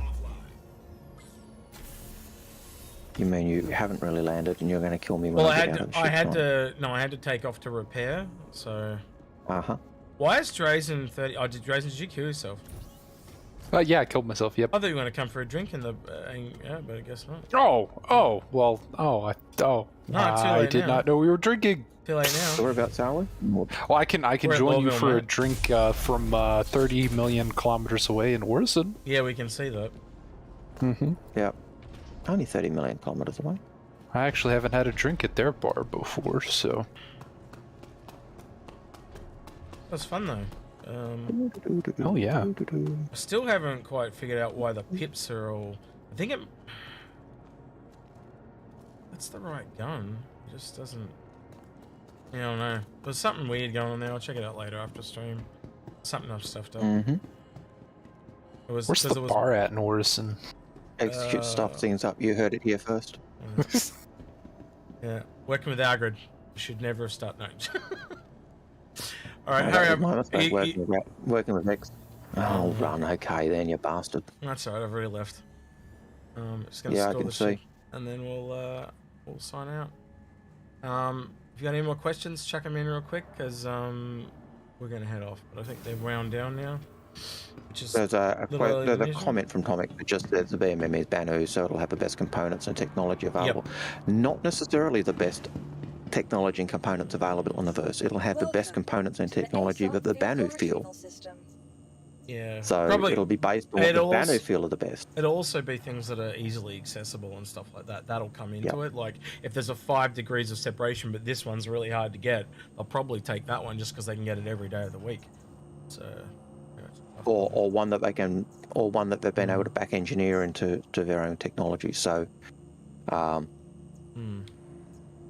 so you know, people often say, "Oh, it's Banu, so it's going to be this, it's going to be this," but no, it's going to be based on what the Banu feel is the best, and that's going to be totally different. So, whoa! What has happened with Yeah, We've been invaded. Nice try, but the bot squashed all that, mate. Banu dating site. Yeah. Click here for hot Banu near you. Yeah. Yep. Oh, Obviously, dear. the Banu have got a new dating site. It's how they entrap you into becoming indentured servants or indentured workers, i.e., slaves. Banu for you. So thanks for That's right, Banu for you. Thanks for joining us, Drazen. We're really good having you here, hanging out. Hell yeah. And thanks for putting up with Algared. He's good in small doses. No, just I just shake my head. That's all I do. I shake my head. Yeah. But I had fun. Hope you guys had fun. Hell yeah. Obviously next week we'll have some Invictus stuff to talk about. And it's always the case. There's always a lull in this period. ISC this week was obviously a lull. They've just like smashed that one out so they can ramp up the Invictus content and stuff like that. So yeah. I am trying to work on some videos pre-Invictus. I do have one. Funnily enough, Drazen, tell us about this video that you're in that's coming out this weekend. Since you're here. Which video is that? Oh my god, he's forgotten which one he recorded with me already. The point of view. Oh, yeah. The refinery video. Oh yeah, it's gonna be cool. The refining. Oh, it's gonna be awesome. We talk a bunch about got two different guests on, myself and another gent, and we talk about our life experiences with different types of refining and how it could relate to what we see in game. Yeah, so I just point out that they bagged me out for forgetting things, and yeah, he doesn't. He don't remember the gentleman's name. Tortuga Jones is the person that joined us on that one. But that said, it was like 4 or 5 days ago that we recorded. No, it was longer than that. I think it was about a week ago now that we recorded that one. It was on a Thursday. Yeah, so it was last Thursday my time, so it would have been your Wednesday. So it was about a week ago that we recorded that one. So yeah. So I can see why you've forgotten. All that alcohol just kills the brain cells, and it's gone. It does. But yeah, it was a good episode, and it actually gave us another episode that Algared and I are looking at doing, and we might do that this weekend, Algared. I think potentially just me and you, unless we can get Paul or Space, I might. But for them, it would be just asking them their opinion. On said things, but I don't know how free those gents are, so we'll see what happens. But yeah, and that comment there is right. Tomics, all ships have a sweet spot, and they all have a competitor, and they'll all do something. Yep. I think you look at the ships in the range, and there'll be one ship that does X good, and there'll be lots of different things that one does better, one does worse, one does in the middle, and you've just got to get that balance. There will be no perfect ship, because they're all going to have something that holds them back, and that's a good thing of design. So even if you've got the most like, look at the Javelin, it's going to cost a fortune to run, but it's going to be powerful as shit and kill everything, right? But if you can't maintain it, 30-odd people to run it. Yep. So and even the weakest ship, the Aurora, clearly a strength. You only need yourself, and it's super cheap to run, and you'll have a lot of fun doing it. But then as soon as you go to the next one up to like an Avenger or something, they all just tread on each other in different ways, and that's the good thing of a good design. You don't want anything to be yeah. So I thought we had another bot there for a minute, Tomics. No, it was just Tomics message deleted by the bot. Well, my bot deleted that message. All right, then. Is there anything you want to say, Drazen, before we head off? Nope, that's it. Thank you guys for having me along. Yeah, no worries. It's been a pleasure having you along. Yeah, likewise. I will do this bit because I know Execute always struggles. I struggle with it as well, but it's one of those things we do have to do. If you like what we do, please like, subscribe, and hit that bell. There are two other options you've got nowadays with YouTube. One is you can hit that little join button and become a YouTube member. Yep. And the other thing you can always do is say, hey, I like what you do, and actually do a super cash dollar type instant donation to buy us a coffee or something like that. Any of things like that really does help us. It does help us improve our quality. It does help us improve our equipment. It does help us improve other aspects. So we're always blown away by the support we do get from you guys, and would love, so if you do feel like you want to support us in that way, do that. But please like, subscribe, and hit that bell because it does feed the algorithm. Those who want to go that super extra mile, we do have Patreon as well. So, note, that's all I'll say. Very, very humbling. Any money that is put away. I'm always staggered by the support we get. So, yeah. But we're just guys like you, and I think I intend to. Well, I'd like to intend to always stay humble, and I think we have stayed humble, quite honestly. And I like to think that we're approachable. So yeah. But yeah. All right then. So, voice on that note, Voice in the Void's been Drazen. He's been Al Borland. I've been Tim Allen or whatever. Al Borland. And we'll catch you guys. You certainly have not been Tim. You certainly have not been Tim. I'm sorry. Yeah, I could be Tim. Anyway, all right. With that, everyone have a good week. You look like Al. I'm sorry. And we'll see you on the show over the weekend, and we'll probably see you at the next live stream. So yeah, we'll see you next week. Yep. Bye everyone. Take care. Say goodbye, Drazen. Bye, Drazen.